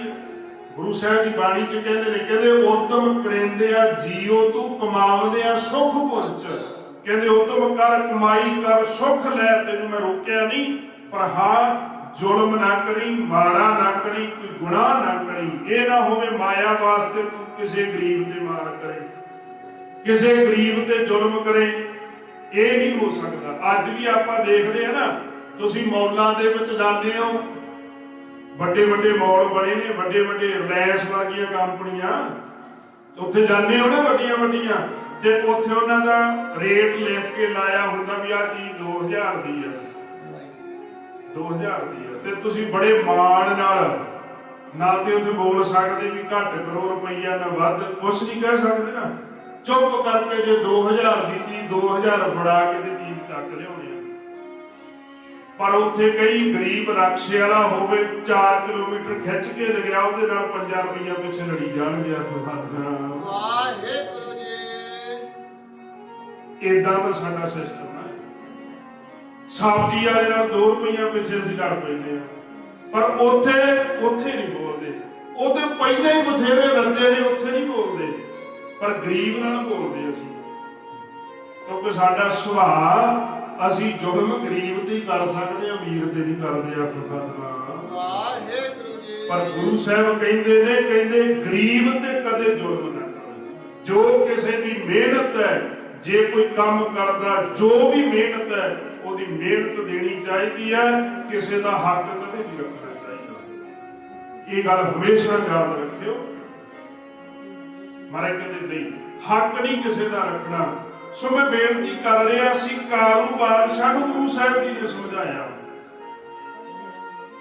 ਕਾਰੂ ਬਾਦਸ਼ਾਹ ਨੂੰ ਸਮਝਾਇਆ, ਤੇ ਉਹਦਾ ਜਿਹੜਾ ਅੰਦਰੋਂ ਦੂਈ ਭਾਵਨਾ ਸੀ, ਉਹਨੂੰ ਸਤਿਗੁਰੂ ਸੱਚੇ ਪਾਤਸ਼ਾਹ ਜੀ ਨੇ ਕੱਢਿਆ। ਤੇ ਇਧਰ ਪਿਆਰਿਓ ਬੈਠਾ ਜੋੜੇ ਝਾੜਦੇ ਆ। ਸਤਿਗੁਰੂ ਸੱਚੇ ਪਾਤਸ਼ਾਹ ਕਹਿਣ ਲੱਗੇ, ਜਦੋਂ ਗੁਰੂ ਸਾਹਿਬ ਜੀ ਦੇ ਚਰਨਾਂ ਦੇ ਵਿੱਚ ਉਹ ਸੇਵਾ ਕਰਦਾ, ਤੇ ਪਿਆਰਿਓ 12 ਸਾਲ ਉਹਨੇ ਸੇਵਾ ਕਰੀ। 12 ਸਾਲ ਸੇਵਾ ਕਰੀ। 12 ਸਾਲਾਂ ਦੇ ਵਿੱਚ ਉਹਨੇ ਕੁਝ ਨਹੀਂ ਮੰਗਿਆ ਗੁਰੂ ਸਾਹਿਬ ਕੋਲ ਜਾ ਕੇ ਕਦੇ, ਬਸ ਸੇਵਾ ਹੀ ਕਰਦਾ ਰਿਹਾ। ਜਦੋਂ ਸੇਵਾ ਕਰਦਾ, ਹੁਣ ਜਿਹੜਾ ਬੰਦਾ ਸੇਵਾ ਕਰਦਾ, ਜਿਹੜੇ ਆਮ ਜਿਹੜੇ ਲੋਕ ਨੇ ਫਿਰ ਵਡਿਆਈ ਵੀ ਕਰਨ ਲੱਗ ਜਾਂਦੇ ਵੀ ਬੰਦਾ ਬਹੁਤ ਵਧੀਆ ਏਡੀ ਭਾਵਨਾ ਦੀ ਸੇਵਾ ਕਰਦਾ। ਤੇ ਕਈ ਮੇਰੇ ਵਰਗੇ ਵਿੱਚ ਹੁੰਦੇ ਵੀ ਇਹ ਆਇਆ ਤੇ ਸਾਡੇ ਤੋਂ ਵੀ ਬਾਅਦ ਚ ਤੇ ਲੋਕ ਇਹਨੂੰ ਬੜਾ ਵਡਿਆਈ ਦੇ ਰਹੇ ਆ, ਮਨ ਚ ਈਰਖਾ ਪੈਦਾ ਹੋ ਜਾਂਦੀ। ਉਦੋਂ ਵੀ ਈਰਖਾ ਕਈਆਂ ਦੇ ਮਨ ਚ ਪੈਦਾ ਹੋਈ ਤੇ ਗੁਰੂ ਸਾਹਿਬ ਜੀ ਨੂੰ ਉਹਨਾਂ ਨੇ ਸ਼ਿਕਾਇਤ ਕੀਤੀ। ਕਹਿਣ ਲੱਗੇ ਸਤਿਗੁਰੂ ਸੱਚੇ ਪਾਤਸ਼ਾਹ, ਜਿਹੜਾ ਪੰਡਤ ਜੋਧ ਰਾਮ ਹੈ ਇਹ ਲੰਗਰ ਦੇ ਵਿੱਚ ਪ੍ਰਸ਼ਾਦਾ ਨਹੀਂ ਛਕਦਾ, ਇਹ ਮਨਮਤ ਹੈ, ਪ੍ਰਸ਼ਾਦਾ ਲੰਗਰ ਵਿੱਚ ਛਕਣਾ ਚਾਹੀਦਾ। ਸ਼ਿਕਾਇਤ ਕਰਤੀ। ਜਦੋਂ ਸ਼ਿਕਾਇਤ ਕੀਤੀ ਗੁਰੂ ਸਾਹਿਬ ਜੀ ਨੇ ਬੁਲਾਇਆ। 12 ਸਾਲਾਂ 'ਚ ਪਹਿਲੀ ਵਾਰ ਗੁਰੂ ਸਾਹਿਬ ਦੇ ਸਨਮੁਖ ਬਚਨ ਕਰਨ ਵਾਸਤੇ ਆ। ਮਹਾਰਾਜ ਕਹਿੰਦੇ ਪੰਡਤ ਜੀ, ਸਿੱਖ ਕਹਿੰਦੇ ਤੁਸੀਂ ਮਨਮਤ ਕਰਦੇ ਹੋ, ਲੰਗਰ 'ਚ ਪ੍ਰਸ਼ਾਦਾ ਨਹੀਂ ਛਕਦੇ, ਕਿਉਂਕਿ ਮਹਾਰਾਜ ਦਾ ਬਚਨ ਸੀ ਨਾ, ਪਹਿਲਾਂ ਪੰਗਤ ਫਿਰ ਸੰਗਤ, ਵੀ ਸਭ ਨੂੰ ਇੱਕ ਸਮਾਨ ਬਿਠਾ ਕੇ ਪ੍ਰਸ਼ਾਦਾ ਛਕਾਓ, ਫਿਰ ਸੰਗਤ ਵਿੱਚ ਊਚ ਨੀਚ ਨੂੰ ਖਤਮ ਕਰਨ ਵਾਸਤੇ। ਇਹ ਉਦਮ ਉਪਰਾਲੇ ਗੁਰੂ ਸਾਹਿਬ ਨੇ ਤਾਂ ਹੀ ਕੀਤੇ। ਬੌੜੀ ਸਾਹਿਬ ਕਾਹਦੇ ਵਾਸਤੇ ਬਣਾਈ, ਉਹਦਾ ਕਾਰਨ ਹੀ ਇਹ ਸੀ, ਪਹਿਲਾਂ ਖੂਹ ਵੀ ਵੱਖਰੇ ਹੁੰਦੇ ਸੀ, ਆ ਫਲਾਣਿਆਂ ਦਾ ਖੂਹ ਆ, ਦੂਜਿਆਂ ਦਾ ਖੂਹ ਆ। ਉਹੀ ਕੰਮ ਹੁਣ ਅਸੀਂ ਕਰਨ ਲੱਗ ਗਿਆ, ਮਿਸਤਰੀਆਂ ਦਾ ਗੁਰਦੁਆਰਾ, ਜੱਟਾਂ ਦਾ ਗੁਰਦੁਆਰਾ, ਫਲਾਣਿਆਂ ਦਾ ਗੁਰਦੁਆਰਾ। ਅੱਗੇ ਤੇ ਖੂਹ ਸੀ, ਉਹ ਗੁਰਦੁਆਰੇ ਵੀ ਵੱਡੇ ਹੋਏ ਆ। ਗੁਰੂ ਸਾਹਿਬ ਜਿਹੜੇ ਸਾਰੀ ਜ਼ਿੰਦਗੀ ਇਹ ਸਮਝਾਉਂਦੇ ਰਹੇ ਵੀ ਤੁਸੀਂ ਇੱਕ ਆ, ਉਹ ਅੱਜ ਅੱਡੋ ਅੱਡੀ ਅਸੀਂ ਕਰੀ ਬੈਠੇ। ਸੋ ਮੈਂ ਬੇਨਤੀ ਕਰ ਰਿਹਾ ਸੀ, ਸਮਾਂ ਹੋ ਚੱਲਿਆ ਸਮਾਪਤੀ ਦਾ।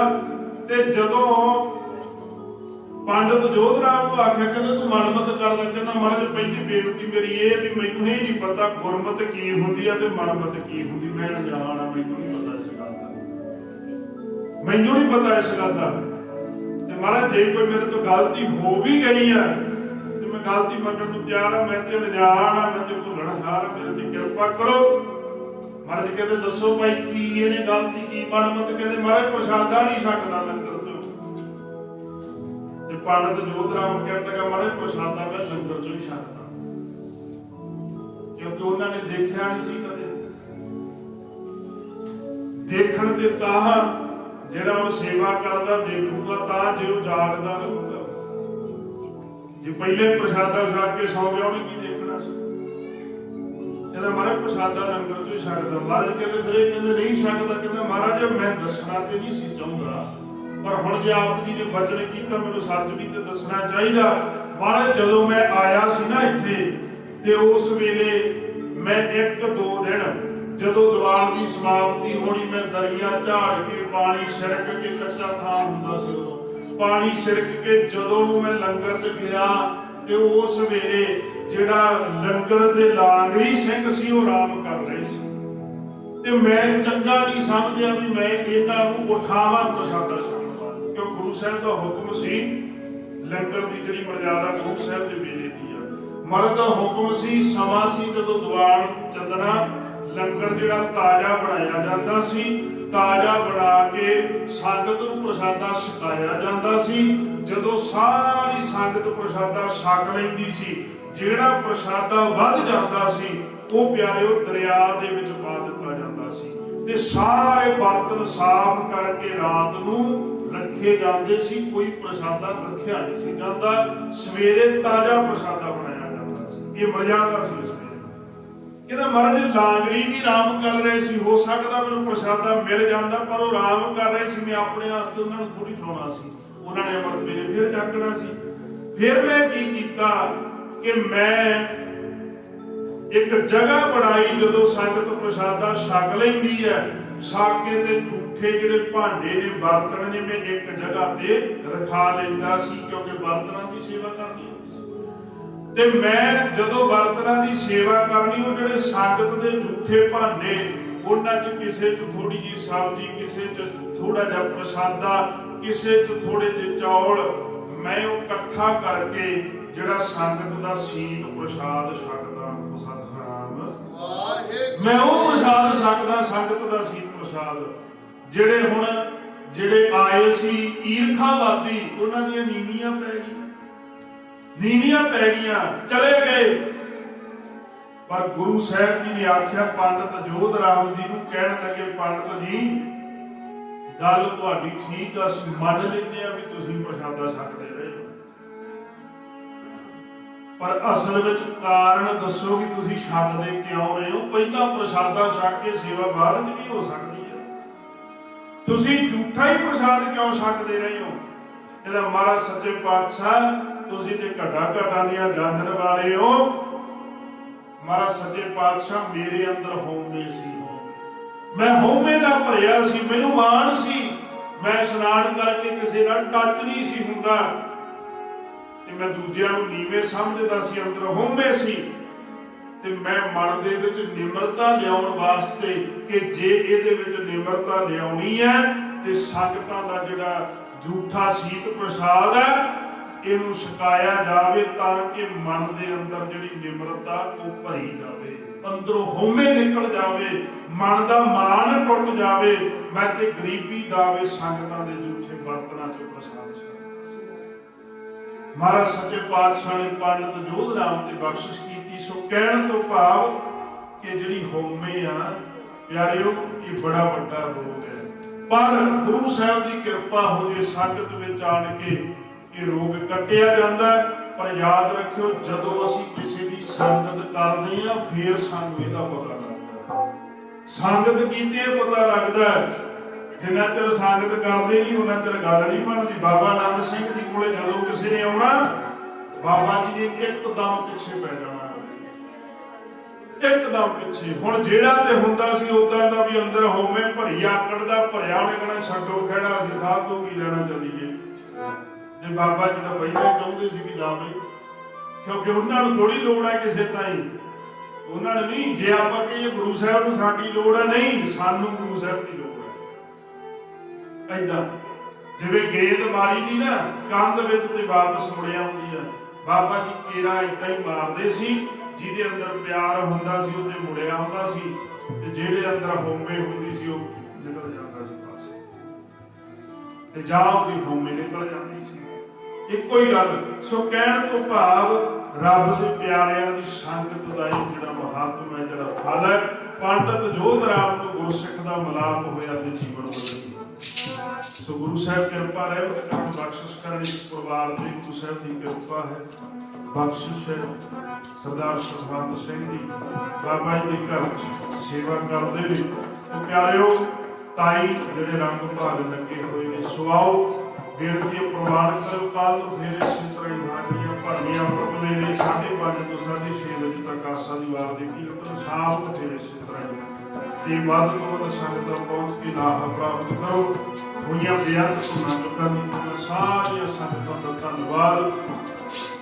ਗੁਰੂ ਸਾਹਿਬ ਜੀ ਕਿਰਪਾ ਰਹਿਮਤ ਕਰਨ, ਬਖਸ਼ਿਸ਼ ਕਰਨ। ਆਓ ਸਾਰੇ ਆਖਰੀ ਧਾਰਨਾ ਪੜਿਓ ਤੇ ਫਿਰ ਆਪਾਂ ਹਰ ਜਸਤੀ ਪੌੜੀ ਦੀ ਸਮਾਪਤੀ ਕਰਾਂਗੇ। ਇਹ ਸਮਾਂ ਜਿਹੜਾ ਕਰਮਾਂ ਦੇ ਨਾਲ ਭਾਗਾਂ ਦੇ ਨਾਲ ਪਿਆਰੋ ਪ੍ਰਾਪਤ ਹੁੰਦਾ, ਨਹੀਂ ਤੇ ਬੰਦਾ ਸੋਚਦਾ ਹੀ ਰਹਿੰਦਾ।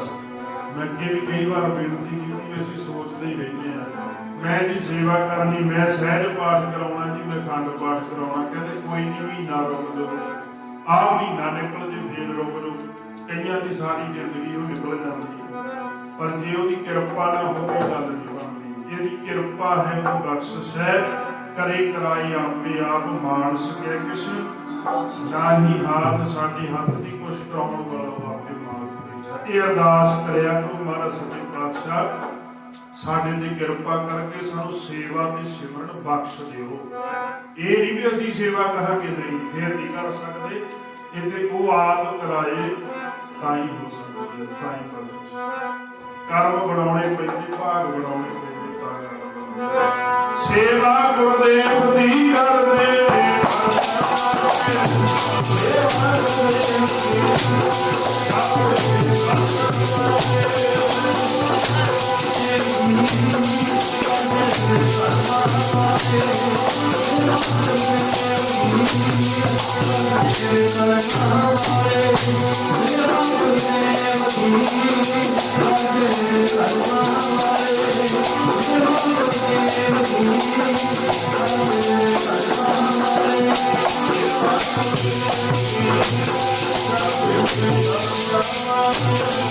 Thank you.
ਕੀਰਤਨ ਗੁਰਬਾਣੀ ਦੀਆਂ ਵਿਚਾਰਾਂ ਹੋਈਆਂ ਵਿਚਾਰ ਕਰਦੇ ਕੀਰਤਨ ਕਰਦੇ ਹੋਈਆਂ ਬੇਅੰਤ ਧੁਨਾਂ ਚ ਕਰਨੀ ਖਿਮਾ ਕਰਨੀ ਤਸਮਾ ਬਖਸ਼ਿਸ਼ ਕਰਨੀ ਸਰਬਤ ਸੰਗ ਦੀ ਹਾਜ਼ਰੀ ਦਾ ਪ੍ਰਵਾਨ ਕਰਨੀ ਦਰੋ ਕਰੋ ਨਾਮ ਗੱਲ ਕੋ ਸਿੱਖੀ ਗਾਣ ਚੜ੍ਹਦੀਆਂ ਕਰਾ ਖੁਸ਼ੀਆਂ ਬਖਸ਼ਿਸ਼ ਕਰਨੀਆਂ ਮੇਰਾ ਕਰਨੀਆਂ ਸਿੱਖ ਸੰਗ ਸੇ ਪੜ੍ਹਦੇ ਸੁਣਦੇ ਸਰਬਤ ਲਾਹੇਵੰਦ ਸ੍ਰੀ ਗੁਰੂ ਨਾਨਕ ਨਾਮ ਚੜ੍ਹਦੀ ਕਲਾ ਤੇਰੇ ਭਾਣੇ ਵਾਹਿਗੁਰੂ ਜੀ ਕਾ ਖਾਲਸਾ ਵਾਹਿਗੁਰੂ ਜੀ ਕੀ ਫਤਿਹ।